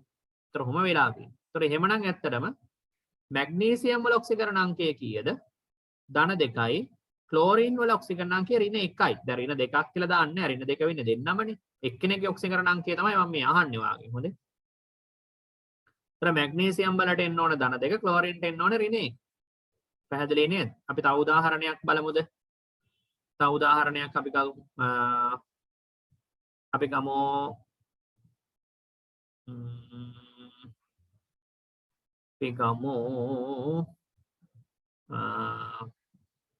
බේරියම් අයඩයිඩ් වගේ BaI2 ගණන් මේවා අයනික සංයෝග පළවෙනි කාණ්ඩය සහ දෙවෙනි කාණ්ඩය හා සම්බන්ධ වෙලා නේද? අයනික සංයෝග කොහොමද එන්නේ? බේරියම් කියන එක න දෙවෙනි කාණ්ඩේ. එතකොට යා බේරියම් 2+ එකක් එක්ක ඉලෙක්ට්‍රෝන දෙකක් මුදා හරිනවා. I කියන එක න 17 වෙනි කාණ්ඩේ. මෙයා I- එකක් එක්ක ඉලෙක්ට්‍රෝනයක් ලබා ගන්න. ඒතර මේක ඇත්තටම දෙන්නෙක් ඉන්න නිසා ඕනනම් දෙකක් ගන්නවා කියලා කියන්න පුළුවන්. හැබැයි ඔන්න ඔහමයි වෙන්නේ. එතකොට මෙතනදී බේරියම්ට එන්නේ 2+ එකක්. ඒතර ධන 2 ඔක්සිකරණ අවස්ථාව තමයි බේරියම්ට තියෙන්නේ. අයඩීන් ඉන්නේ ඍණ 1යි. ඒ කියන්නේ ඍණ 1ඒව දෙකක් තියෙනවා කියන එක හරි. හැබැයි ඍණ 1 තමයි ගන්න ඕනේ. ඒතර ඍණ 1 එන්නේ. ඒතර බේරියම් වල ධන 2 අයඩීන් වලට ඍණ 1 එන්නේ. ඒතර බේරියම් ධන 2 ඔක්සිකරණ අවස්ථාවේ සහ අයඩීන් ඍණ 1 ඔක්සිකරණ අවස්ථාවේ තියෙනවා කියලා තේරුම් ගන්න පුළුවන්. හරි නේද? හරි. ඔන්න ඔහමයි ඉතින් කතන්දරේ වෙන්නේ. යනවා සෝඩියම් ක්ලෝරයිඩ් වලට සෝඩියම් වලට ධන 1, ක්ලෝරින් වලට ඍණ 1, මැග්නීසියම් ක්ලෝරයිඩ් වලට මැග්නීසියම් ධන 2, ක්ලෝරින් ඍණ 1, බේරියම් අයඩයිඩ් වලට බේරියම් ධන 2, I- ඍණ 1. අයඩීන් ඍණ 1 වෙන්නේ ඔක්සිකරණ අවස්ථාව. මේ තියෙන දරුව අයනික සංයෝග සඳහා ඔක්සිකරණ අවස්ථාව ගන්න විදිහ. රයිට් මේ තියෙන්නේ තර ලකුණක් දාලා ලියන්න. අයනික සංයෝග සඳහා ඔක්සිකරණ අංකය ලබා ගන්න ආකාරය. හරිද? අයනික සංයෝග සඳහා ඔක්සිකරණ අංකය ලබා ගන්න ආකාරය තමයි තියෙන්නේ. සෝඩියම් ක්ලෝරයිඩ් නම් Na+ ඔහම දාන්න. ක්ලෝරින් වලට ඉලෙක්ට්‍රෝන එකක් අයින් වෙලා -එකක් එනවා. ඊටාම සරලයි පොඩි දේවල් ඔය තියෙන්නේ. හරි? රයිට්. ඒතර ඒක ඇල්ල හරිනේ. ඊළඟ අපි බලමු සහසංයුජ සංයෝග සඳහා කොහොමද ඔක්සිකරණ අංකය ලබා ගන්න කියලා. මොනවා සඳහාද? සහසංයුජ සංයෝග සඳහා ඔක්සිකරණ අංකය ලබා ගන්නා විදිය. පුතේ සහසංයුජ සංයෝග සඳහා ඔක්සිකරණ අංකය ලබා ගන්න ලීනස් පෝලින් පරිමාණය කියන විද්‍යුත් ඍණතාවය මත පදනම් වෙලා අපි විද්‍යුත් ඍණතාවයන් ටික පොඩ්ඩක් ලියාගමු. වැදගත් වෙන ඒවා ටික මුලින්ම. හයිඩ්‍රජන් 2.1යි නේ. කාබන් 2.5ක් විතර වෙන්නේ නේද? මම මේ පළවෙනි පාඩමේදී කරා මේවා. ඒතර ෆ්ලුවරින් 4.0යි. ඒතර තව මොනවාද? Chlorine 3.0යි, right? නයිට්‍රජන් වල 3.0ක් තමයි තියෙන්නේ. හැබැයි ක්ලෝරින් වල 4වෙනි දශම ස්ථානයට 3 කියලා එකක් එනවා. ඒ නිසා අතරම නයිට්‍රජන් වඩා ක්ලෝරින්ගේ විද්‍යුත් ඍණතාවය වැඩි. මේ විද්‍යුත් ඍණතාවය ලියන්නේ හොඳද? තව අපිට ගන්න පුළුවන් ඕනනම් බ්‍රෝමීන්ට 2.8යි. තව පුතේ අයඩීන්ට 2.5ක් වගේ වෙන්නේ. හරි? තව අපිට ගන්න පුළුවන් සෝඩියම් වගේ ගත්තොත් 0.9ක් පොඩි අගයක් තියෙන්නේ. හරි? ඒතර සීසියම් 0.7යි. මෙයාගේ තමයි අඩුම අගය තියෙන්නේ විද්‍යුත් ඍණතාවය. ඔක්සිජන් අපි ලිව්වේ නෑ. ඔක්සිජන් ඉතාම වැදගත් 3.5යි. හරි? ඉතින් මේ වගේ අගයන් ටිකක් තමයි ඔයා දැනගත යුතු. වැඩිම විද්‍යුත් ඍණතාවය තියෙන මතක තියාගන්න ෆ්ලුවරින් වලට අංක 1ට, දෙවෙනියට වැඩිම විද්‍යුත් ඍණතාවය තියෙන ඔක්සිජන්ට 3.5. හරි, ඉතුරු ඒවට විද්‍යුත් ඍණතාව සාපේක්ෂව ඉතා විශාල විද්‍යුත් ර්ණතාවයන් අගයන් නැහැ. සාමාන්‍යයෙන් සැලකිය යුතු මට්ටමේ විද්‍යුත් ර්ණතාවයන් තියෙනවා. සාපේක්ෂව විශාල විද්‍යුත් ර්ණතාවයන් තියෙන ෆ්ලුවරින්ට සහ ඔක්සිජන්. හරි. මේක තමයි ලීනස් පෝලින් පරිමාණයට අනුව විද්‍යුත් ර්ණතාවය වල සංසන්දනය. දැන් ඇයි මම මේක කිව්වේ කියලා ඔයාලට මම පැහැදිලි කරන්නම්. මේ ඔක්සිකරණ අංකය ගණනය කරනකොට සහසංයුජ සංයෝගවල. දැන් මේ බලන්න. දැන් මේ බලන්න HCl කියන්නේ පුතේ සහසංයෝජ සංයෝගයක් නේ අයනික සංයෝගයක් නෙමෙයිනේ. දැන් අපි දැන් අර ඔක්සියම් ලවල ව්‍යුහ අඳින්න මේ හැමෝම සහසංයෝජ සංයෝගනේ. මේ සහසංයෝජ සංයෝග වල ඔක්සිකරණ අංකය ගණනය කරන විදිහ තමයි මේ කියන්නේ. දැන් HCl ගැන හිතන්නකෝ. HCl එක අර කලින් වගේ H+ වලටයි Cl- වලටයි කඩලා ලියන්නේ නැහැ. ඒක සහසංයෝජ සංයෝගයක් කියලා තමයි අපි ගන්න. හරි. සහසංයෝජ සංයෝගයක් කියලා ගත්තම එයාගේ ඔක්සිකරණ අංකය ගණනය කරන්නේ මෙන්න මෙහෙම. හොඳට බලන්න. හයිඩ්‍රජන් වල විද්‍යුරණතාවය කීයද පුතේ? 2.1ක් විතර. අගේ මතක තියාගන්න ඕනේ කවුද අඩු කවුද වැඩි කියලා මතක තියාගත්තා නම් හරි. ක්ලෝරින් වල 3.0ක් ආසන්න. එතකොට විද්‍යුරණතාවය වැඩි කවුද? වැඩි ක්ලෝරින් වල. එහෙමනම් මෙයා ඩෙල්ටා මයිනස් මෙයා ඩෙල්ටා ප්ලස්. හරි. වැඩි එක්කෙනාට ඩෙල්ටා මයිනස් කියලා දෙනවා අඩු එක්කෙනාට ඩෙල්ටා ප්ලස් කියලා දෙනවා. එතකොට වැඩි එක්ක විද්‍යුරණතාවය වැඩි එක්කෙනාට අපි දෙන්නේ ඩෙල්ටා මයිනස් එක අඩු එක්කෙනාට දෙන ප්ලස්. එතකොට දැන් කියන්න පුළුවන් එහෙමනම් මේ අගයන් මතක තියාගන්න ඕනේ. එහෙමනම් ක්ලෝරින් වල ඔක්සිකරණ අංකය කීයද? ක්ලෝරින් වල ඔක්සිකරණ අංකය ඍණ 1යි හයිඩ්‍රජන් ඔක්සිකරණ අංකය ධන 1. ඔන්න ඔහොමයි සහසංයෝජ සංයෝග වලට ඔක්සිකරණ මේ විද්‍යුරණතාවය ප්‍රකාශ කරන්නේ. මොකද පුතේ ක්ලෝරින් වල විද්‍යුරණතාවය වැඩි කියන එකේ තේරුම මෙතන ඉලෙක්ට්‍රෝන යුගලය එයා වැඩිපුර එයාගේ පැත්තට නැඹුරු කරගෙන ඉන්නේ. එතකොට ඒ නිසා තමයි එයාට මයිනස් වෙලා තියෙන්නේ. හරි. ක්ලෝරින් වැඩිපුර තමන්ගේ පැත්තට ගත්තාම භාගිකව තමන්ගේ පැත්තට ගත්තා කියන පදනම මත තමයි අපි තීරණය කරන්නේ මේ එයාගේ ඔක්සිකරණ අංකය ඍණ 1 වෙනවා කියලා. හරි. හොඳට මතක තියාගන්න. තව ඕන උදාහරණයක් අපි ගමු. තව අපි ගමුකෝ තව උදාහරණයක් විදියට දැන් ගමු NH3 වගේ එකක් ගන්නකො ඇමෝනියා. කොහොමද අපි අඳින්නේ දැන් මේක? මේක අඳින්නේ මෙහෙම. නයිට්‍රජන් ඉන්නවා, හයිඩ්‍රජන් ඉන්නවා ඔහොම. කොහොමනේ ව්‍යුහේ ඇඳ ගන්න පුළුවන් නේද? ඔන්න විදුරින ඔක්සිකරණ අංකය ගන්න විදිය බලන්න. මෙතන ඉන්න නයිට්‍රජන් ඉන්නේ. හරි. මෙතන නයිට්‍රජන් ඉන්නේ. මෙතන හයිඩ්‍රජන් ඉන්නේ. නයිට්‍රජන්ට කීයද? මේ බන්ධනය ගන්න. නයිට්‍රජන් විදුරිනතාවය කීයද? 3.0. හයිඩ්‍රජන් 2.1යි. උතර වැඩි එක්කෙනා මෙයා ඩෙල්ටා මයිනස් ඩෙල්ටා ප්ලස්. මෙතන බන්ධනය මෙයා මයිනස් මෙයා ප්ලස්. උතර ආයි මයිනස් එකක් එනවා. මේ බන්ධනයට ගත්තොත් මෙයා ප්ලස් මෙයා මයිනස්. උතර නයිට්‍රජන්ට ඍණ කීයක් එනවද? නයිට්‍රජන් ඍණ 3 දෙනෙක් එනවා. එහෙනම් නයිට්‍රජන්ගේ ඔක්සිකරණ අංකය මොකද්ද? ඍණ 3යි. හයිඩ්‍රජන්ගේ ඔක්සිකරණ අංකය ධන 1යි. ඔන්න ගන්න විදිය. තව ගමු අපි උදාහරණ ටිකක්. CH4 ගන්න. මෙන්න ව්‍යුහය. කාබන් වල ඔක්සිකරණ අංකය හුවොත් එහෙම කොහොමද ගන්න? කාබන් 2.5ක් නේද? හයිඩ්‍රජන් 2.1ක් නේ. ඒතර මෙයා ඩෙල්ටා ප්ලස් මෙයා ඩෙල්ටා මයිනස් නේ. කාබන් වැඩිනේ අංකේ. මෙයා delta minus delta plus delta plus delta minus delta plus delta minus delta plus delta minus. ඒතර මයිනස් 4ක් ආවනම් කාබන් වල ඔක්සිකරණ අංකය ඍණ 4යි. හයිඩ්‍රජන් වල ඔක්සිකරණ අංකය ධන 1යි. දැන් මම හිතනවා වැඩේ තේරෙන්නේ නැති කියලා. ඔක්සිකරණ අංකය සහසංයෝජ සංයෝග වලට ගන්න විදිය. හරි. පැහැදිලි ඇදෙන්නේ නේද? අපි අනිත් හැමෝගෙවත් ගමු. තව ගමු PCl3. තව ගමු මෙන්න මේවායේ ඔක්සිකරණ අංක ගණනය කරන්න. තව අපි ගමු BrO3 වගේ ඒවා. හරි. PCl3 කොහමද? ක්ලෝරින් මෙහෙම 3 දෙනෙක් ඉන්නවා. ෆොස්ෆරස් වල විදුරණතාවය පුතේ මම ලිව්වේ නෑ නේද? ෆොස්ෆරස් වල 2.1යි හොඳේ. तर फॉस्फरस 2.1යි ක්ලෝරින් 3.0යි. ඒතර මෙයා මයිනස් මෙයා ප්ලස්.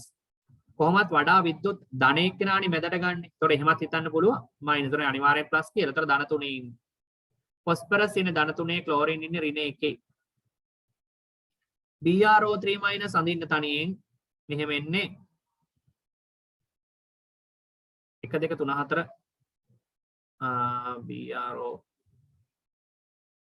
BrO3 minus අපිට එනවා BrO3 minus කියලා එන්න ඕන පුතේ. හොඳේ. මම ඉන්න නෑ මේ මදි පොඩ්ඩක්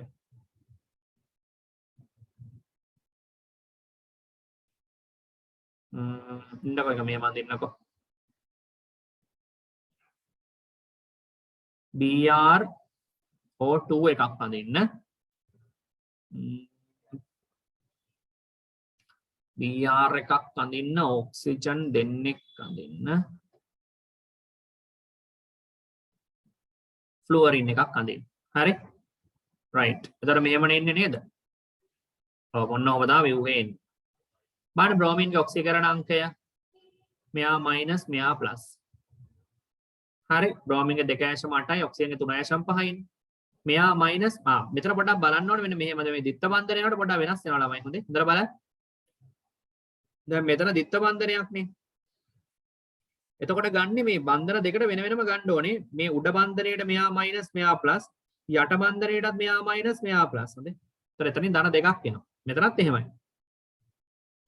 මයිනස් ප්ලස් මෙතනත් එහෙමයි මෙයා මයිනස් මෙයා ප්ලස් මෙතන ඒතර මෙතනින් 2යි මෙතනින් 2යි 4යි මෙයයි 5යි ඒතර ධන 5 ඔක්සිකරණ අවස්ථාවේ තමයි බ්‍රෝමීන් ඉඳලා තියෙන්නේ ධන 5 ඔක්සිකරණ අවස්ථාවේ තමයි බ්‍රෝමීන් ඉඳලා තියෙන්නේ ධන 5 ඔක්සිජන් ඉන්නේ ඍණ 2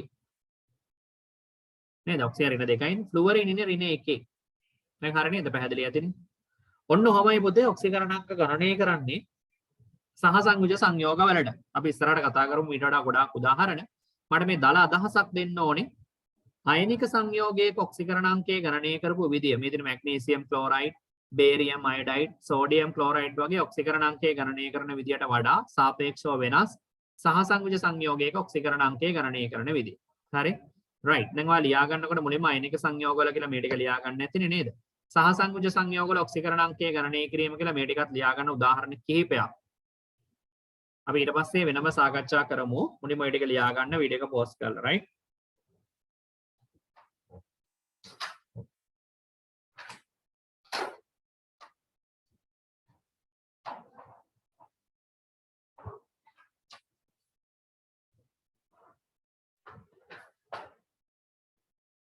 අපි ඊළඟට සාකච්ඡා කරමු මේකෙන් පස්සේ දැන් අපි පොඩ්ඩක් ඔක්සිකරණ අංකවල නීති ගැන චුට්ටක් කතා කරලා ඉමු හරි ලියන මාතෘකාව ඊළඟට පරමාණුවක ඔක්සිකරණ අංකය ගණනය කිරීමේ නීති පරමාණුවක ඔක්සිකරණ අංකය ගණනය කිරීමට තියෙන නීති පරමාණුවක ඔක්සිකරණ අංකය ගණනය කිරීමේ නීති කියලා ලියන්නකෝ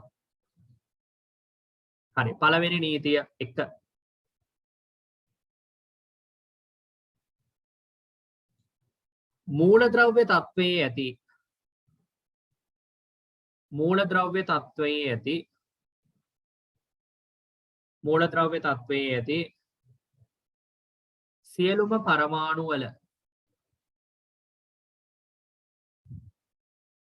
මූලද්‍රව්‍ය තත්වයේ ඇති සියලුම පරමාණු වල ඔක්සිකරණ අංකය ශුන්‍ය වේ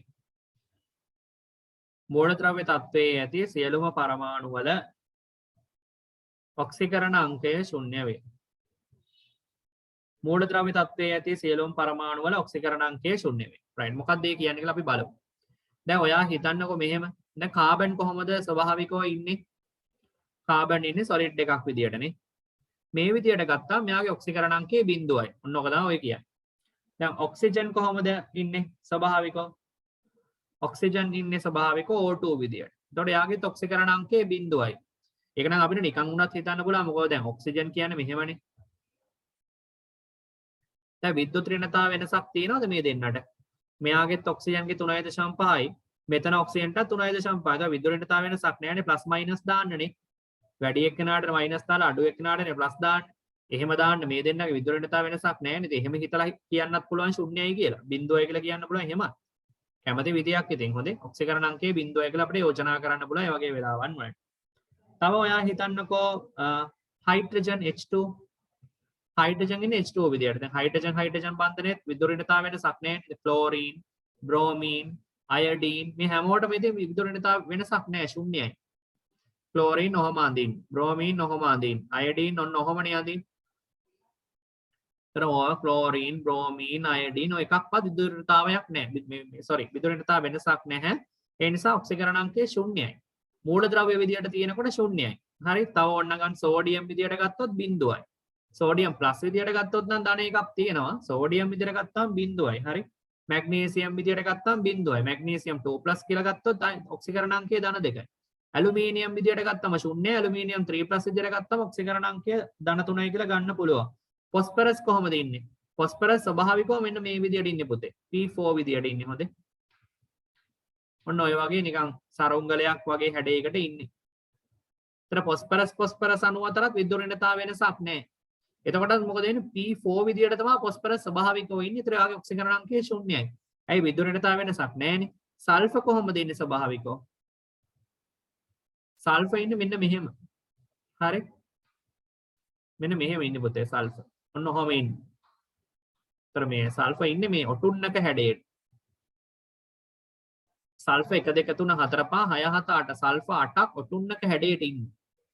සල්ෆර් S8 විදියට තමයි ස්වභාවිකව ඉන්නේ.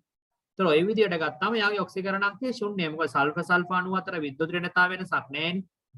ඒ නිසා යම් මූලද්‍රව්‍යයක් ස්වභාවික තත්වයටතේ මූලද්‍රව්‍ය විදියට තියෙනකොට එයාගේ ඔක්සිකරණ අංකයට අගයක් නැහැ. ඔක්සිකරණ අංකය ශුන්‍යයි කියලා තමයි අපි සාමාන්‍යයෙන් ගන්නෙ. ඒක හොඳට මතක තියාගන්න. right? ඔක්සිකරණ අංකය ශුන්‍යයි. හරි? right. ඔන්න ඔය නීතිය පළවෙනියට ලියා ගන්න. ඊළඟට යන්න දෙවන නීතියට යන්න. ඔක්සිකරණ අංකය ගණනය කිරීමේ දෙවන නීතිය අපි දැන් කිව්වා. දෙවන නීතිය දැන් කතා කරා.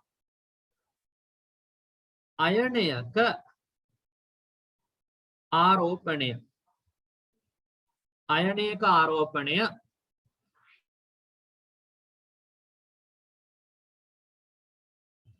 අයනයක ආරෝපණය ඔක්සිකරණ අංකයට සමාන වේ. අයනයක ආරෝපණය ඔක්සිකරණ අංකයට සමාන වේ. උදාහරණයක් ගමු මෙහෙම. දැන් ළමයි සෝඩියම් ප්ලස් ගත්තොත් එහෙම ධන 1යි ඔක්සිකරණ අංකය right. කැල්සියම් ගත්තොත් එහෙම 2+ එක ඔක්සිකරණ අංකය ධන 2යි.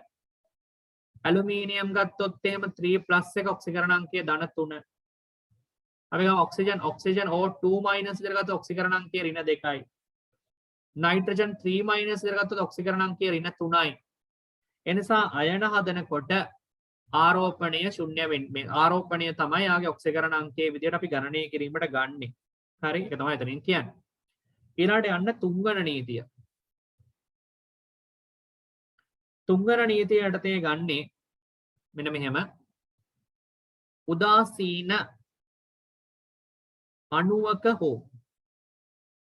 උදාසීන අණුවක හෝ සංයෝගයක ඇති සියලුම පරමාණු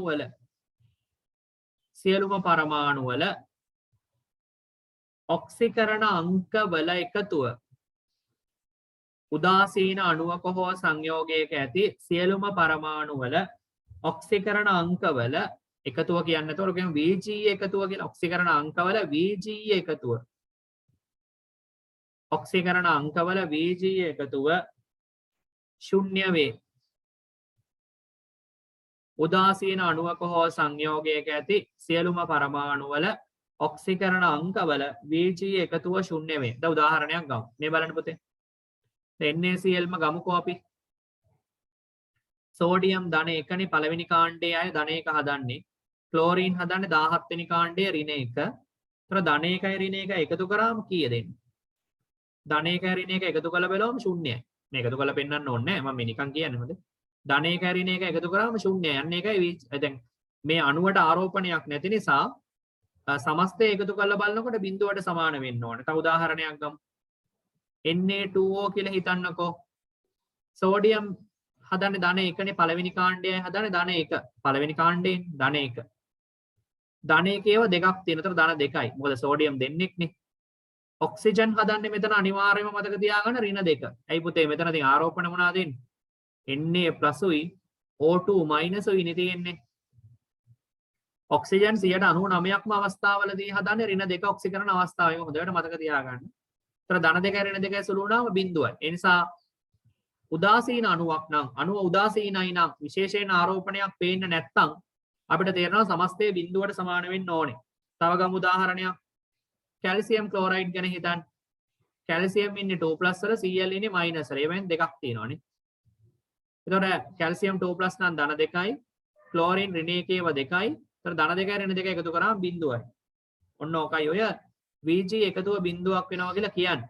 දැන් ඔන්න තව අපි සහසංයුජ සංයෝගයක් ගත්තත් ඒක හරි. හිතන්න ඇමෝනියා කියලා NH3 වල හයිඩ්‍රජන් ඉන්නේ ධන 1නේ. ධන 1ඒව 3ක් තියෙනවා පුතේ. ඒතර ධන 3යි. නයිට්‍රජන් වලට එන්නේ ඍණ 3. ධන 3යි ඍණ 3යි බිඳුවයි. ඒක ඕනේ ඇදලා පෙන්නන්නත් පුළුවන්. එහෙම එන්නේ කොහොමද කියලා. මේ බලන්න. මේමනේ ඇමෝනියා තියෙන්නේ නේද? ව්‍යුහය ඇදලා බලන්න ඕනේ හරිනම්. මෙයා ප්ලස් මෙයා මයිනස්. මෙයා ප්ලස් මෙයා මයිනස්. මෙයා ප්ලස් මෙයා මයිනස්. හයිඩ්‍රජන් 2.1 නේ. නයිට්‍රජන් 3.0යි. ඒතර නයිට්‍රජන් විදුලනතාවය වැඩි නේ ළමයි. ඒතර plus minus plus minus plus නැතර ඍණ 3යි. ඒතර Vj එකතුව වශයෙන් ගත්තාම බිඳුවට සමාන වෙලා තියෙන්නේ. අනිත් ඕනෑම එකකත් ඒ විදිහටම තමා වෙන්නේ. හොඳේ. අනිත් ඕනෑම එකකත් ඒ විදිහටම තමා වෙන්නේ. තව ඕන උදාහරණයක් ගන්න පුළුවන්. මේ ටික මුලින්ම ලියා ගන්න. අපි ගමු තව මෙන්න මේ වගේ එකක්. අපි කලින් හඳන්නේ Br මෙන්න මෙහෙම. කොහොමද යා බලන්න යාගේ ශුන්‍ය වෙනවද කියලා. මේ මොකද්ද මේ Br O2F මෙයා මයිනස් මෙයා ප්ලස්. මෙයා මයිනස් මෙයා ප්ලස්. එතකොට එතන ධන දෙකක් ආවා. මෙයා මයිනස් මෙයා ප්ලස් මෙයා මයිනස් මෙයා ප්ලස්. මෙතන මෙයා මයිනස් මෙයා ප්ලස් බලන්න. එතකොට මේ බ්‍රෝමීන් ඉන්නේ ධන 5. ඔක්සිජන් එක්කෙනෙක් ඍණ 2 ඉන්නේ නේ. එතකොට ඍණ 2 ඒවා දෙකක් එන්නේ. මෙයාත් ඍණ 2 මෙයාත් ඍණ 2 නේ. ෆ්ලුවරින් ඉන්නේ ඍණ 1. එතකොට ඍණ 2 ඒවා දෙකක් ඍණ 4යි ඍණ 4යි ඍණ 1යි ඍණ 5යි.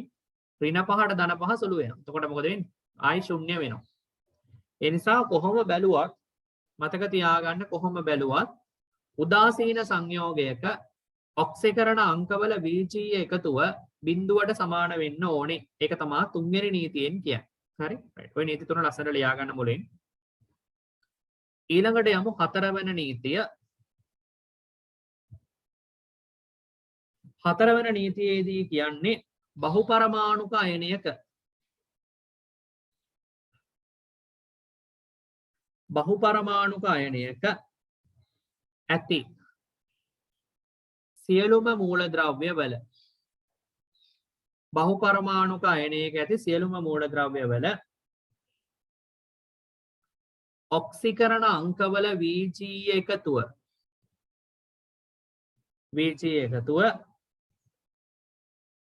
එම අයනයේ ආරෝපණයට සමාන වේ. එම අයනයේ ආරෝපණයට සමාන වේ. හරි. බහුපරමාණුක අයනයක ඇති සියලුම මූලද්‍රව්‍ය වල ඔක්සිකරණ අංකවල Vg එකතුව එම අයනයේ ආරෝපණයට සමාන වේ. ඒ කියන්නේ මෙන්න මෙහෙමයි එතන වෙන්නේ. දැන් උදාහරණයක් විදිහට ගන්නකො මෙහෙම. SO32- කියන්නේ සල්ෆයිඩ් අයනයනේ පුතේ. හරි. ඔන්න බලන්න මම මේක හදන විදිය. මේක මට විදි දෙකකට ඔක්සිකරණ අංකය ගණනය කරන්න පුළුවන්. මේක ඇත්ත විදියට ඇන්දොත් එහෙම මෙහෙමනේ. මේක ඔක්සිජන් ආයනයක්. දැන් මම විශ්වාස කරනවා ඔයාට ඔක්සිජන් ආයන අඳින්න පුළුවන් කියලා. මොකද අපි දැන් ඇඳලානේ තියෙන්නේ. ඔයා දැන් හොඳට මෙහෙම කිව්වා ගමන් පුහුණු වෙලා තියෙන්න ඕන අඳින්න ඕනේ. මම කිව්වා ගමන් මතක තියෙනවනේ මේක මේ විදියට එන්නේ කියලා. හරිද? එහෙම මතක නැහැ කියන්නේ ඔයා හරියට පුහුණු වෙලා නැහැ කියන එක තමයි. එහෙම හරියන්නේ නැහැ. දැන් ඔයා ඇඳලා හොඳට හුරු වෙන්න ඕනේ මේක සල්ෆයිඩ් කිව්වා ගමන් ඇඳගන්න. SO32- ඔහොම එන්නේ. මෙයාගේ ඔක්සිකරණ අංකය ගණනය කරන්න විදි දෙකක් මම දැන් ඔයාලට කියනවා. හොඳට බලන්න. දැන් මේක ආරෝපණයක් තියෙනවානේ මේ බලන්නකෝ. මෙන්න මේ සල්ෆනේ ඉන්නේ පුතේ මෙතන. හරි? මම මුලින්ම කැටි ක්‍රමය කියන්නම්. ඔක්සිජන් අපි දන්නවා ඔක්සිකරණ අංකය හැම වෙලේම මොන දෙකද? ඍණ 2. ඔක්සිජන් හැම වෙලේම මොකද්ද ඔක්සිකරණ අංකය? ඍණ 2. ඔක්සිජන්ගේ ඔක්සිකරණ අංකය සාමාන්‍යයෙන් තියෙන්නේ පුතේ ඍණ 2 තමයි 99%ක්ම තියෙන අවස්ථා. හැබැයි මම ඔයාලට කියන්නම් මෙන්න මෙහෙම. ඔක්සිජන්ගේ ඔක්සිකරණ අවස්ථාව බිඳුවයි මෙන්න මේ O2 අණුව. අපි දන්නවා O2 වල බිඳුව කියලා දන්නවනේ. O2- තියෙන ඔක්සිකරණ අවස්ථාව තමයි බහුතරයක් තියෙන. ඒතර එතන ඍණ 2යි ඔක්සිකරණ අවස්ථාව. හරි? O2 තිබ්බොත් බිඳුවයි O2- තිබ්බොත් ඍණ 2යි. මේ දෙක ඇරුණාම මෙන්න මෙහෙම ඔක්සිකරණ අවස්ථාවකුත් තියෙනවා. පෙරොක්සයිඩ් අවස්ථාව කියලා අපි මේක කියන මම මේක ඉස්සරහට ඔයාලට සාකච්ඡා කරන්න. මේක ඍණ 1යි. ඇයි? ඔක්සිජන් දෙන්නමනේ ර්ණ 2. ඔක්සිජන් දෙන්නම ර්ණ 2යි. ඒතර එක ඔක්සිජන් කෙනෙක් ගත්තොත් නේ ර්ණ 1 නේ වෙන්න ඕනේ. ඒකයි මම 1යි කියලා කිව්වේ. තව තියෙනවා O2- කියලා. ඔක්සිජන් දෙන්නම ර්ණ 1යි. එන එක ඔක්සිජන් කෙනෙක් කියන ර්ණ භාගය. මෙන්න මෙහෙම අවස්ථා හතරක් තමයි ඔක්සිජන්ට තියෙන්නේ. මේවා ඊටාම කලාතුරකින් තමයි මේ වගේ අවස්ථා එන්නේ. පෙරොක්සයිඩ් අවස්ථාව සහ සුපර් ඔක්සයිඩ් අවස්ථාවෙන් ඊටාම කලාතුරකින්. ඒ නිසා එක ගැන දැනට වද වෙන්න ඕනේ නෑ. අපි ඒවා ආවම බලමු. දැනට මම ඒ ගැන නොකිය ඉන්නම් ඔයාලට පැටලෙන්න පුළුවන් නිසා දැනට අතිබහුතරයක් තියෙන ඍණ 2. 99%ක්ම තියෙන ඍණ 2 අවස්ථාව කියලා මතක තියාගන්නකෝ. O2 විදියට තිබ්බොත් බිඳුවයි කියලා දන්නවනේ. ඒක දැන් අපි කතා කරන්නේ නිදහස් මූලද්‍රව්‍ය අවස්ථාව. හරි right. දැන් මේ ආගන්න. එතකොට දැන් ඔක්සිජන් කිව්වහම මතක තියාගන්න ඍණ 2යි. ඒතර මෙතන ඍණ 2කේව කීයක් ඉන්නවද? මෙතන ඍණ 2කේව 3ක් තියෙනවා. ඒතර උත්තරේ ඍණ 6යිනේ. දැන් එතකොට මේක උදාසීන නෑනේ පුතේ. දැන් කලින් නම් උදාසීනයිනේ. මේ කලින් අපි ගත්තේම උදාසීනයි මේ. ආරෝපණයක් නෑනේ. NaCl කිව්වම බිඳුවට තමයි අන්තිමට සමාන වෙන්න ඕනේ. Na2O කිව්වහම බිඳුවට තමයි අන්තිමට සමාන වෙන්න ඕනේ. CaCl2 කිව්වම බිඳුවට තමයි සමාන වෙන්න ඕනේ. NH3 කිව්වම බිඳුවට. BrO2F කිව්වම බිඳුවට සමාන වෙන්න ඕන ආරෝපණයක් දීලා නෑ. හැබැයි මේ වගේ වෙලාවකදී සමාන කරන්න ඕනේ බිඳුවට නෙමෙයි ඍණ 2ට මේ ආරෝපණයක් තියෙනවනේ. ආරෝපණයක් තියෙනකොට සමාන කරන්න ඕනේ ආරෝපණයට. වෙන වෙන ඒවාට සමාන කරලා හරියන්නේ නැහැ. ඒතර මෙයා ඍණ 2කේව 3 ඍණ 6යි. උත්තරේ දැන් බිඳුව නෙමෙයි ඍණ 2 වෙන්න ඕනේ. උත්තරේ ඍණ 2 වෙන්න නම් මේ සල්ෆර් කීයක් වෙන්න ඕනේද? සල්ෆර් ධන 4ක් වෙන්න ඕනේ. හොඳට බලන්න. ඔක්සිජන් ඍණ 2යි ඍණ 2කේව 3ක් ඍණ 6ක් වෙන්නේ. උත්තරේ ඍණ 2 වෙන්න ඕනේ. උත්තරේ ඍණ 2 වෙන නම් සල්ෆර් ධන 4 ඉන්න ඕනේ. මේක තමයි කෙටි ක්‍රමය. ඇඳලා බැලුවොතින් එහෙම ව්‍යුහයට අනුව මේ බලන්න ව්‍යුහයට අනුව ඇඳලා බලමු හරියටම එනවා. මෙයා මයිනස් මේ ඔක්සිජන් මයිනස් සල්ෆර් ධන වෙනවා. මොකද ඔක්සිජන් වල 3.5යි සල්ෆර් වල විද්‍යුත් ඊට වඩා අඩුයි. හරි සල්ෆර් වල විද්‍යුත් අපි මෙතන ලිව්වෙත් නෑ නේද? සල්ෆර් වැටෙන්න 2.5ක් වගේ. 2.5ක් වැටෙන්නේ සල්ෆර් මම සල්ෆර්ත් මෙතන ලියන්නම්. හරි 2.5ක් වැටෙන්නේ. එතකොට මෙයා මයිනස් මෙයා ප්ලස්. ඒතර මේතනත් එහෙමනේ මෙයා මයිනස් මෙයා ප්ලස්. මෙතන බලන්න. මෙයා මයිනස් මෙයා ප්ලස් මෙතනත් මයිනස් මෙතනත් ප්ලස්. එතකොට සල්ෆර් වලට ධන 1 2 3 4 සල්ෆර් වලට ධන 4 ඔක්සිකරණ අවස්ථාව තමයි තියෙන්නේ. සල්ෆර් වලට තියෙන ධන 4 ඔක්සිකරණ අවස්ථාව. හරි. ඒතර ඒක තමයි දැන් ආවනේ ඒක සල්ෆර් ධන 4 එක. ඒතර ඔයාලට ප්‍රශ්නයක් එන්න බලන්න මෙතන ඔක්සිජන්ගේ ඔක්සිකරණ අවස්ථාව කීයද? මේ බලන්න. පුතේ දැන් මෙතන ඍණ එකක් කොහොමද තියෙනවනේ? මේ තියෙන ඍණ එක ආරෝපණයට අමතරව මෙයා ප්ලස් මයිනස් වෙලත් මයිනස් එකක් ආවනේ. එතකොට තමයි ඍණ 2 කියන එක හැදෙන්නේ. අන්න කොහොමයි ඔය ඔක්සිජන් ඍණ 2 වෙලා තියෙන්නේ. මෙතනත් එහෙමයි මේ. ඍණ එකක් කොහොමද තියෙනවා? මෙතන මේ බන්ධනීය ද්‍රව්‍යතාවයෙන් ප්ලස් මයිනස් එකක් එක්ක ආයි මයිනස් එකක් එනවා. එතකොට එයා ඍණ 2ක් වෙනවා. මෙතන බලන්නකෝ. මෙයා ප්ලස් මෙයා මයිනස්. මෙයා ප්ලස් මෙයා මයිනස්. එතකොට මෙතනත් ඔක්සිජන් මොන දෙකද? ඍණ 2 ඔක්සිකරණ අවස්ථාව තමයි තියෙන්නේ. ඒකයි මම කිව්වේ සල්ෆයිඩ් වල ඍණ 2. බහුපරමාණුක අයනයක් නම් බහුපරමාණුක අයනයක් කියන පරමාණු දෙකකට වඩා වැඩි සංඛ්‍යාවක් තියෙන අයනයක සියලුම මූලද්‍රව්‍ය වල ඔක්සිකරණ අංකවල Vg එකතුව ඔක්කොම මූලද්‍රව්‍ය වල තියෙන ඔක්සිකරණ අංක ටික එකතු කරගෙන ගියාම ඒක සමාන වෙන්නේ බිඳුවට නෙමෙයි. ඒක සමාන වෙන්නේ ඒ අයනය සාදලා තියෙන ආරෝපණයට කියලා තමයි ඔකින් කියන්නේ. සල්ෆයිඩ් එන්නේ ඔන්න ඔහොම right. අපි තව උදාහරණයක් ගමු. මේ බලන්න. PO43- බලන්න. ෆොස්ෆේට් අයනය බැලුවොතින් දැන් අපි දන්නවා සාමාන්‍ය කෙටි ක්‍රමයට ගත්තොත් ඔක්සිජන් ඍණ 2ව 4ක් ඍණ 8යි ඍණ 3ක් උත්තරේ ඉන්න නම් ෆොස්ෆරස් ධන 5 ඉන්න ඕනේ. ෆොස්ෆරස් මොන පහේ දිනනද? ධන 5. අපි ඇඳලත් බලමු එහෙම වෙනවද කියලා. මේ තියෙන පුතේ ෆොස්ෆේට් අයනයේ ව්‍යුහය. මේ තියෙන්නේ ෆොස්ෆේට් අයනයේ ව්‍යුහය. ඒතර දැන් අපි බලමු ඔක්සිකරණ අංකයේ ගණනය කරලා. මේ බන්ධනය බලන්න මෙයා මයිනස් මෙයා ප්ලස්. මෙයා මයිනස් මෙයා ප්ලස්. ඒතර ධන 2ක් එනවනේ. පල්ලෙහෙන් මෙයා මයිනස් මෙයා ප්ලස්. මෙතනත් මයිනස් මෙතනත් ප්ලස්. මෙතන මයිනස් මෙතන ප්ලස්. එතකොට දැන් තේරෙනවද? ෆොස්ෆරස්ට ධන 5ක ඔක්සිකරණ අවස්ථාවක් ලැබෙනවා.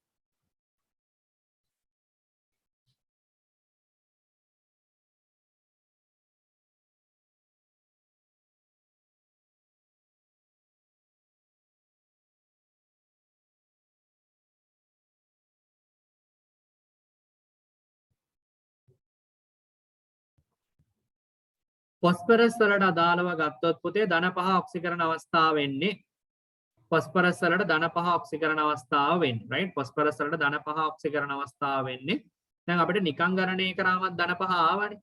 ව්‍යුහයේ ඇඳලා බැලුවමත් ධන 5 එනවා. හරි. ඒ නිසා ඉතින් ලොකු ප්‍රශ්නයක් නැහැ. අඳින්න නැතුව ගන්නත් පුළුවන් ඒ දෙක. හැබැයි ඇඳලා ගන්න එක තමයි වඩා අනුමත ක්‍රමය. හරි. ධන 5 එන විදිය. ඔක්සිජන්ට කොහොමද ඍණ 2 එන්නේ? මේ එන්නේ. මෙතන ඍණ එකක් කොහොමද තියෙනවා? ප්ලස් මයිනස් එකනොත් ඍණ එකක් වෙනවා. ඒතර ඍණ 2. මෙතන ඍණ 2. මෙතන ඍණ 2. මෙතන ධන 5 මෙතන ඍණ 2. ඔන්න ඔහොමයි ඍණ 2 හැදෙන්නේ. දැන් හරි නේද? right. තව ටිකක් අපි බලමු මේක තව ටිකක් හොඳට හුරු වෙන්න එපයි නේද? තව බලමු. සල්ෆයිඩ් ෆොස්ෆේට් හරිනේ. තව මොනවද අපිට ගන්න පුළුවන්? SO4 2- බලන්න. නිකං ගණනය කළත් බලන්න ඇඳලත් බලන්න right ව්‍යුහයෙන් බලන්න නිකං ගණනය කළත් බලන්න තව අපි ගමු NO2- ව්‍යුහය ඇඳලා බලන්න තව NO3- ව්‍යුහය ඇඳලා බලන්න සාමාන්‍ය විදියට ගණනය කිරීමකුත් කරන්න තව අපි ගමු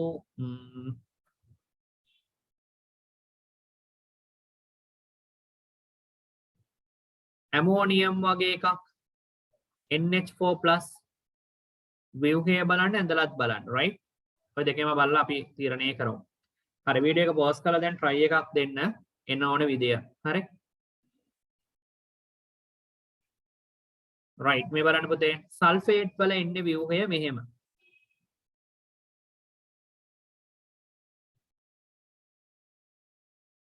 මෙන්න මෙහෙමයි සල්ෆේට් වල ව්‍යුහය එන්නේ sorry ව්‍යුහය මුලින් මේ පැත්තේ අඳින්න ඕන ව්‍යුහයනේ ව්‍යුහය මේ පැත්තට අඳිමුකෝ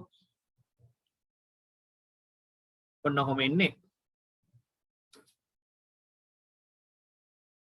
නැති ටක් ගාලා අඳින්න පුළුවන් වෙන්න ඕනේ හරි මේක නිකන් ගණනය කරන්න ඕන නම් කොහොමද එන්නේ ඍණ දෙවරක් 4 ඍණ 8යි උත්තරේ ඍණ 2 වෙන්න නම් සල්ෆ ධන 6 ඉන්න ඕන බලන්න එනවද කියලා ඒක මෙහෙම ඇඳහම මෙයා මයිනස් මෙයා ප්ලස් මෙයා මයිනස් මෙයා ප්ලස් මෙයා මයිනස් මෙයා ප්ලස් මයිනස් ප්ලස් මෙතනත් ප්ලස් දෙකක් එනවා.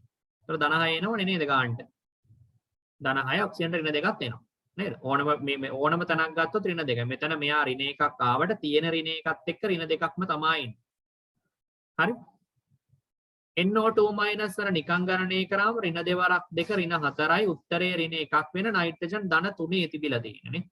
අපි ඇඳලා බැලුවොත් එහෙම හැබැයි ඉතින් අඳිනකොට අර මම ඔක්සිජන් ආයන අඳින විදියක් තුව ඒ විදිහට පුරුදු වෙලා තියෙන්න ඕනේ හරි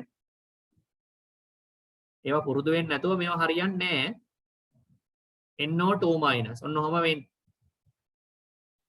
දැන් ධන 3නේ එන්න ඕනේ නයිට්‍රජන්ට බලන්න එනවද කියලා මෙයා මයිනස් මෙයා ප්ලස් මෙයා මයිනස් මෙයා ප්ලස් මෙයා මයිනස් මෙයා ප්ලස් හරි නේද ධන 3ක් ගන්නට එනවා ඇඳලා බැලුවමත් එනවා සාමාන්‍ය විදිහට ඇඳලා බැලුවමත් එනවා නිකං ගණනය කරාමත් එනවා හරිනේ තව ගමු අපි ඊට පස්සේ නයිට්‍රේට් දරුවෝ NO3- ගත්තොත් මෙන්න මෙහෙම එන්නේ NO3- ඔහොම එන්නේ මේ පැත්තට අඳින්න ඕන ව්‍යුහය නෙමෙයිනේ මේ ස්ට්‍රක්චර් එක අපි නිකං ගණනය කරලා බලමු මෙයා ඉන්නේ දරුවෝ ඍණ 2ව 3ක් ඍණ 6යි ඍණ 1ක් උත්තරයට එන්න නයිට්‍රජන් ධන 5 ඉන්නවා ව්‍යුහය ඇඳලා බැලුවම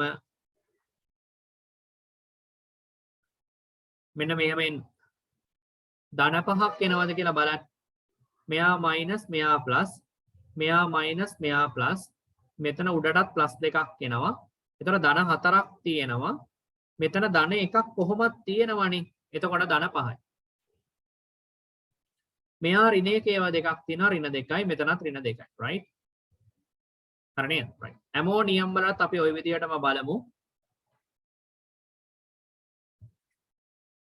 හයිඩ්‍රජන් ඉන්නේ පුතේ ධන 1ව 4ක් ධන 4යි ධන 1 උත්තරයට එන්න ධන 1 උත්තරයට එන්න නයිට්‍රජන් ඍණ 3ක ඉන්න ඕන නයිට්‍රජන් ඍණ 3ක ඉන්න ඕන ධන 1 උත්තරයට එන්න ඇන්දොත් කොහොමද වෙන්නේ මෙන්න අඳින විදිය බලන්න මේක අඳින විදිය උගන්වලා තියෙන මීට කලින් මෙයා ප්ලස් මෙයා මයිනස් මෙයා ප්ලස් මෙයා මයිනස් මෙයා ප්ලස් මෙයා මයිනස් උඩ බන්ධනයත් ප්ලස් මයිනස් ඍණ 4ක් තියෙනවා මෙතන ධන 1ක් මධ්‍ය පරමාණුවට ඇවිල්ලා තියෙන්නේ ඍණ 4යි ධන 1යි ධන 3 ඔන්න ඔහමයි ධන 3 එන්නේ sorry මෙතන පොඩ්ඩක් වැරදුනානේ ළමයි මෙතන චූට්ටක් වැරදුනා මෙතන චුට්ටක් වැරදුනා මොකද නයිට්‍රජන් වල විද්‍යුරිණතාවය වැඩි හයිඩ්‍රජන් වලට වඩා. ඒතර මෙතන හයිඩ්‍රජන් ඉඳලා තියෙන ඍණ 1. ඍණ 1 නෙමෙයි පුතේ. මේ ධන 1 නේ. ධන 1 ඉඳලා තියෙන. ඒතර ධන 1 4ක් ධන 4නේ. ඒතර මෙයා එනවා ඍණ 3. ඍණ 3 එන්න ඕනේ. හරි. මේ ඍණ 3 එන විදිය බලන්න. මෙයා ධන ඍණ ධන ඍණ ධන ඍණ. ඒතර ඍණ 4ක් එනවා. ඍණ 4යි මෙතන ධන 1ක් තියෙනවා. ඒතර අනිවාර්යෙන් ඍණ 3 තමයි එන්න ඕනේ. හරි නේද? ප්‍රශ්නයක් නැහැ. හරි ඔන්න ඔහමයි වෙන්නේ. එතකොට දැන් අපිට පේනවා බහුපරමාණුක අයනයක් සලකගෙන යනකොට බහුපරමාණුක අයනයක ආරෝපණයට සමාන වෙන්න තමයි ව්‍යුහය සහ සාමාන්‍ය ගණනය කිරීමේදී අපි හඳින්න ඕනේ. හරි? right. okay. අපි දැන් කතා කරමින් සිටියේ 4 වන නීතිය. ඊළඟට අපි යමු දරුව මේකේ 5 වන නීතිය. ඊළඟට යනවා 5 වන නීතිය. right? 5 වන නීතියට යන්න. 5 වන නීතියේදී අපි කියන්නේ 5 වන නීතියේදී කියන්නේ හයිඩ්‍රජන් සෑම විටම ධන 1 ආරෝපණය දරන අතර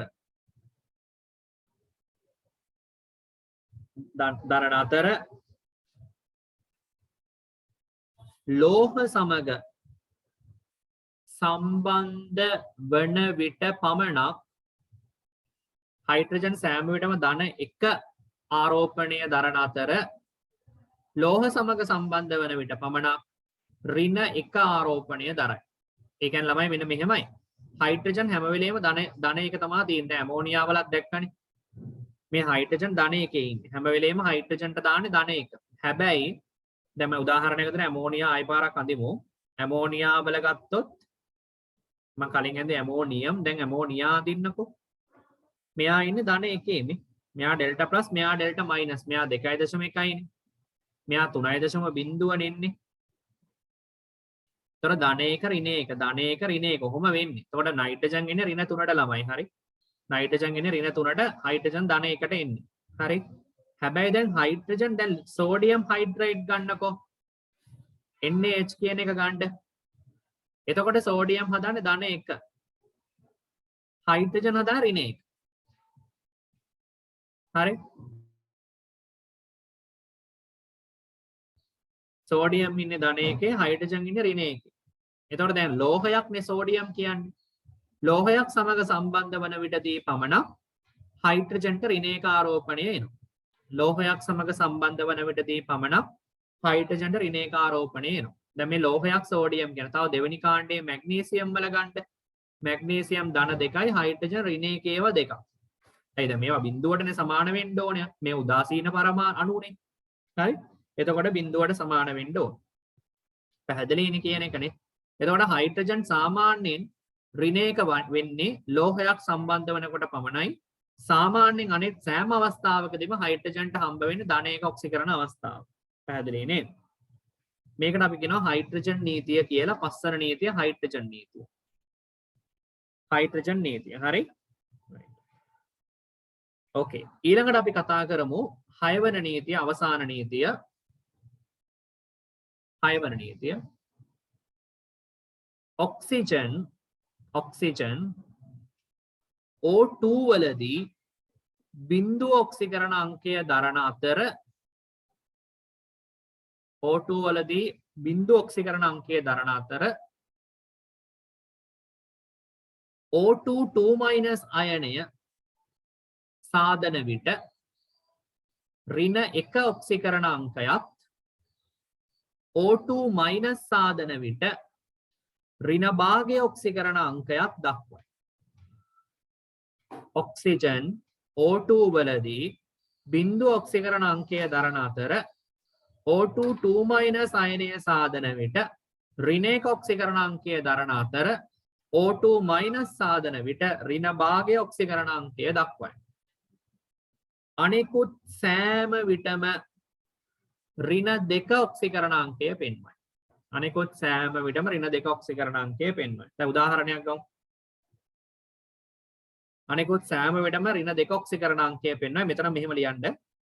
ධන 2 පෙන්වන එක් අවස්ථාවක් පමණක් ඇත. ධන 2 ඔක්සිකරණ අවස්ථාව පෙන්වන එක් අවස්ථාවක් පමණක් ඇත. ආයි පාරක් බලන්න. ඔක්සිජන්ට තියෙන පුළුවන් ඔක්සිකරණ අවස්ථා මොනවාද එහෙමනම්? බිඳුව තියෙන්න පුළුවන් O2 වලදී. 199ක්ම දෙන්නේ ඍණ 2. ඍණ 1 පෙන්වන අවස්ථාවක් තියෙනවා පෙරොක්සයිඩ් හදනකොට. ඍණ භාගය පෙන්වන අවස්ථාවක් තියෙනවා සුපර්օක්සයිඩ් සාදන විට. ඊට අමතරව දරුවෝ අවසාන වශයෙන් කියන්න තියෙන්නේ ධන 2 පෙන්වන එකම එක අවස්ථාවක් විතරක් තියෙනවා. දැන් අපි බලමු මේ අවස්ථාව ටික. ඔක්සිජන් වල බිඳුවයිනේ. ඍණ 2 හදන අවස්ථා ඕන තරම් තියෙනවා. ජලය ගන්නකො. ජලයේ හයිඩ්‍රජන් ඉන්නේ ධන 1නේ. ධන 1 වරක් 2 ධන 2යි. ඔක්සිජන් ඉන්නේ ඍණ 2. ඕන එක ඇඳලා පෙන්වන්නත් පුළුවන්. මෙන්න මෙහෙමයි ජල අණුව තියෙන්නේ. මෙයා ප්ලස් මෙයා මයිනස් මෙයා ප්ලස් මෙයා. ඒතර ඍණ 2 අවස්ථාවලට උදාහරණ ඕන තරම් ලියන්න පුළුවන්. ඕන තරම් ලියන්න පුළුවන්. 99ක් කියන්නේ හදන ව්‍යුහයේ ඍණ 2යි ඔක්සිජන්ට සමානයි. හරි ඕන තරම් ව්‍යුහ ලියන්න පුළුවන්. කිසි ප්‍රශ්නයක් නැහැ. හැබැයි බලන්න හයිඩ්‍රජන් පෙරොක්සයිඩ් වගේ ව්‍යුහයක් මෙන්න මේක නම් පුතේ විශේෂ අවස්ථාවක්. පෙරොක්සයිඩ් ආයනයේදී ඍණ 1. ඍණ 1 ඔක්සිකරණ අවස්ථාව තියෙන අවස්ථාවක් තමයි හයිඩ්‍රජන් පෙරොක්සයිඩ් කියලා කියන්නේ. උදාහරණයක් විදියට H+ 2කුයි O2 2- අයනයෙන් තමයි ඔක හැදිලා තියෙන්නේ. හරි. ඒතර දැන් තේරුම් ගන්න මේ O2 2- කියන එක ගත්තාම ඔක්සිජන් දෙන්නම ඍණ 2යිනේ. මේ හැම වෙලේම අපි මේ මෙතන නම් ඔක්සිජන් දෙන්නටම සලකන්නේ. මේ අනිත් හැම අවස්ථාවෙම තනි ඔක්සිජන් කෙනෙකුට තමයි කියන්නේ. හොඳයි. හරි. මේක මම වෙනම කියන්නම්. දැන් ඔක්සිජන් දෙන්නම ඍණ 2යි කියන්නේ පුතේ එක ඔක්සිජන් කියන ඍණ 1යි කියන එකනේ. ඒක අපි ඍණ 1යි කියලා දාන්නේ. ඔක්සිජන් දෙන්නම ඍණ 2යි. ඒතර මෙතන වෙලා තියෙන්නේ ඔක්සිජන් දෙන්නම තමයි ඍණ 2. හයිඩ්‍රජන් දෙන්නම තමයි ධන 2. ඒතර තමයි බිඳුවට සමාන වෙන්නේ. ඔක්සිජන් දැන් මෙතන එක ඔක්සිජන් කෙනෙක් ඍණ 2යිනේ. මෙතන එක ඔක්සිජන් කෙනෙක් ඍණ 1යි. ඔක්සිජන් දෙන්නම ඍණ 2යි. එහෙමයි වෙලා තියෙන්නේ. හොඳේ. පටලවා ගන්න එපා. එකයි අපි කිව්වේ එක ඔක්සිජන් කෙනෙක් ඍණ 1යි කියලා. හරි. දැන් KO2 ගන්න මෙන්න සුපර් ඔක්සයිඩ් කියන එක. මේක හැදිලා තියෙන්නේ පොටෑසියම් ප්ලස් වලයි O2 මයිනස් වලයි. මෙතන ඔක්සිජන් දෙන්නම තමයි ඍණ 1. මේ ඔක්සිජන් දෙන්නම ඍණ 1යි. මෙතන පොටෑසියම් එක්කෙනා ධන 1යි. ඒතකොට එකතු කරාම බිඳුව. නොමයි ධන 1යි ඍණ 1යි සුළු වෙන්නේ. හරි. රයිට්. ඔන්න ඔය විශේෂ අවස්ථා ටික මම මේ කියාගෙන යන්නේ. මේක තමයි 99%ක්ම තියෙන්නේ. මේවා හම්බෙන්නේ ඊටාම කලාතුරකින්. හොඳේ. මේක නම් ඉතින් හම්බ වෙනවනේ. අන්තිම එක පුතේ ධන 2 වෙන අවස්ථාවදී මෙන්න මේ ව්‍යුහයේදී OF2. මොකද මම ඔයාලට කිව්වා ආවර්තිතා වගුවේ වැඩිම විද්‍යුත් ඍණතාවයක් තියෙන්නේ කාටද? ෆ්ලුවරින්ට. 4.0යි. ඔක්සිජන්ට තියෙන විද්‍යුත් ඍණතාවය 3.5ක් විතරයිනේ. ෆ්ලුවරින්ට 4.0යි ඔක්සිජන්ට 3.5යි. ඒතර ෆ්ලුවරින් සම්බන්ධ වෙලා තියෙනකොට ඔක්සිජන්ට අනිවාර්යෙන් ඔක්සිජන්ට අකමැත්තෙන් වුණත් ධනාරෝපණයකට යන්න වෙනවා. මොකද ෆ්ලුවරින් තමයි විද්‍යුත් ඍණතාවය වැඩිම එක්කෙනා. එතකොට OF2 කියන ව්‍යුහය අඳින්නේ මෙන්න මෙහෙම. මෙතනදී ඔයාලට තේරෙන්න ඕනේ ෆ්ලුවරින් 4.0ක් නිසා ඍණ වෙනවා. එතකොට මෙතන ධන වෙනවා. එතකොට ඔක්සිජන්ගේ ඔක්සිකරණ අංකය ධන 2ක් වෙනවා. ඔය අවස්ථාවේදී පමණක් ඔක්සිජන්ගේ ඔක්සිකරණ අවස්ථාව ධන අවස්ථාවකට ගිහින් තියෙනවා. සාමාන්‍යයෙන් ඔක්සිජන්ගේ ඔක්සිකරණ අවස්ථාව ධන අවස්ථාවන් වලට යන්නේ නැහැ. යන්න එකම අවස්ථාව ඔන්න ඕක විතරයි. හරි නේද? යන එකම අවස්ථාව ඔන්න ඕක විතරයි. ওই ටික හොඳට මතක තියාගන්න. ඒ නිසා. හරි? right. okay. ඊට පස්සේ අපි යමු. දැන් මම පොඩි උදාහරණ ටිකක් වාට දෙන්නම් කරන්න. උදාහරණ ටික කරන්න. homework වලට. right? හරි.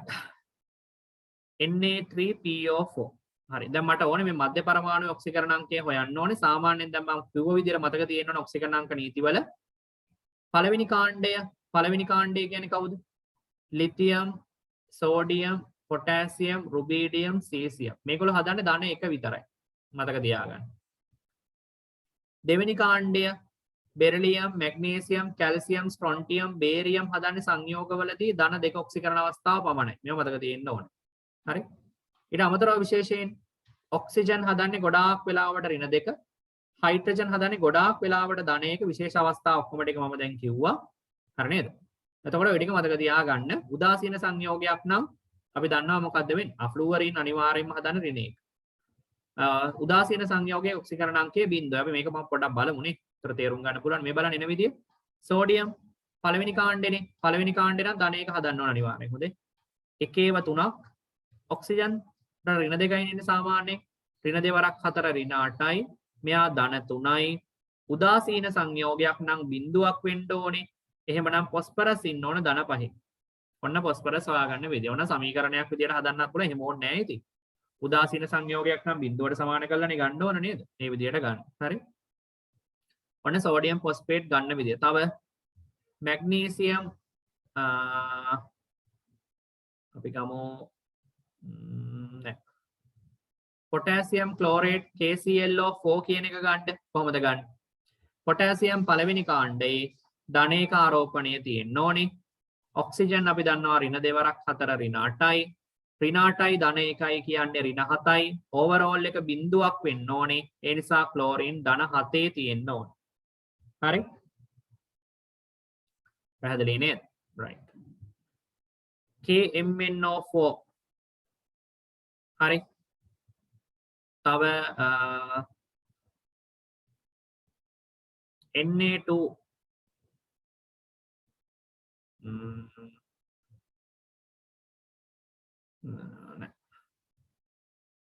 Na2CrO4 sodium chromate Na2CrO4 right ඔය දෙකත් බලන්න මේ homework නැතුව දැම්ම කරලා දාමු නේ ඔයාලට try කරන්න පුළුවන් නේ ඔයා වීඩියෝ එක පොස්ට් කරලා try කරන්න potassium ඉන්නේ ධන 1 oxygen ඍණ දෙවරක් 4 ඍණ 8යි ඍණ 8යි ධන 1යි manganese වලින් ධන 7 manganese ඉන්නවනේ ධන 7 sodium ධන 1 ඉන්නේ එක් වරක් දෙක ධන 2යි oxygen ඍණ දෙවරක් 4 ඍණ 8යි ඍණ 8යි ධන 2යි ඍණ 6යි chromium ඉන්න ඕන ධන 6යි ඔන්න ඔහමයි හදන්නේ ඉතින් ලේසි හොඳේ හරි ඊට පස්සේ පුතේ chromate වලට CrO4 2- කොහමද හදන්නේ මේක හරිනේ නේද හරියට ලියා ගන්න right chromate CrO4 2- වල chromium වල ඔක්සිකරණාංකය oxygen වල ඍණ දෙවරක් 4 ඍණ 8යි chromium වලට එන්නේ ධන 6 හරි නේද right මේ බලන්න aluminium Cr2O7 3 මේක බලන්න මේකේ මට ඕනේ මේ chromium වල ඔක්සිකරණාංකය හොයන්න බලන්න හොයන විදිය chromium වල හොඳේ දැන් කොහොමද හොයන්නේ දැන් ඇලුමිනියම් කියන එක්කෙනා හදන්නේ මොකද මෙතන ඇලුමිනියම් වල දැන් මේක හැදලා තියෙන සංයෝග දෙක මේක මේ එකපාර ගන්න අමාරු වෙනවා ඉතින් විහිදුවලා ගන්න වෙනවා හොඳේ මේක හැදලා තියෙන ඇලුමිනියම් 3+ වලිනුයි Cr2O7 2-. එතන ඉන්න 2- එකනේ මෙතනට ඇවිල්ලා තියෙන්නේ මෙතන තියෙන 3+ එක තමයි මෙතනට ගිහිල්ලා තියෙන්නේ හොඳේ පටලවා ගන්න එපා ඈ ඒතර දැන් ඔයාලට තේරෙනවා ඇලුමිනියම් ධන 3 හදන්න ධන 3න් දෙකක් ඉන්න ඕනනේ එහෙම නේද ධන 3ඒව දෙකක් තියෙනවා දැන් මම මේක ඕනනම් මකන්නම් මෙතන ඒතර මෙහෙමයි වෙන්නේ මම ඕනනම් මේක නිකන් තව ටිකක් විස්තර සහිතව ලියන්න ඕනේ නම් මේක මෙහෙම ලියන්න Al2Cr ඉන්නවා දෙවරක් 3න් 6ක් ඔක්සිජන් 4ක් 3න් 21ක් ඉන්නවා ඔහොම ගන්නත් පුළුවන් ඉතින් හරිද ඒතර ඇලුමිනියම් ධන 3ඒව දෙකක් එනවා ඔක්සිජන් ඍණ දෙවරක් 21 නේද? ඒතර ධන 3 වරක් දෙක කියන ධන 6යි ඍණ 42යි. හරි? ඍණ 42යි ධන 6යි කියන්නේ කීයද? ඍණ 36යිනේ.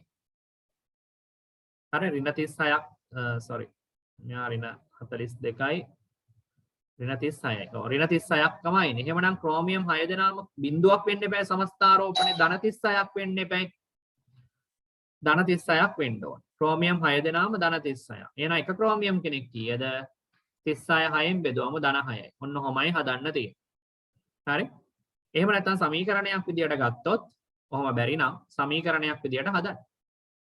ඒ කියන්නේ ධන 3 වරක් 2 ක්‍රෝමියම් දන්නේ නැණි 6ix ඍණ 2 වරක් 21 සමානයි බිඳුව. ඔහොම ගන්නත් පුළුවන්. 6 ධන 6ix ඍණ 42 සමානයි බිඳුව 6ix සමානයි ධන 36 x සමානයි ධන 6. ඔහොම හදන්නත් පුළුවන්. හරි නේද? ඔහොම හදන්න පුළුවන් නේ. හරි?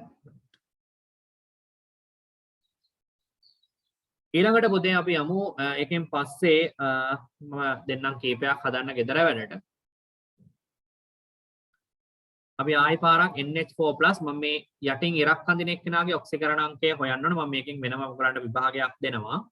දැනට පොඩ්ඩක් හුරු වෙන්නයි ඕනේ. කාබනේට් CO32 minus කාබන් වල හොයන්න.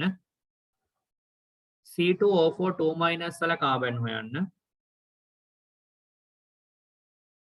ICl6 වල I හොයන්න. K2MnO4 වල මැංගනස් හොයන්න. CaClO4 2 වල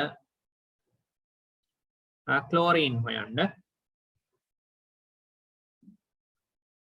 Ba2Xe xenon O6 වල xenon හොයන්න. හරි 9 ඇමෝනියම් ක්‍රෝමේට් වල ක්‍රෝමියම් හොයන්න.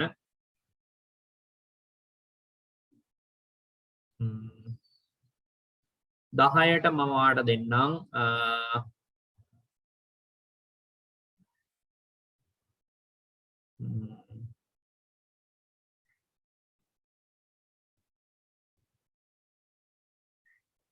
NaHCO3 වල sodium bicarbonate.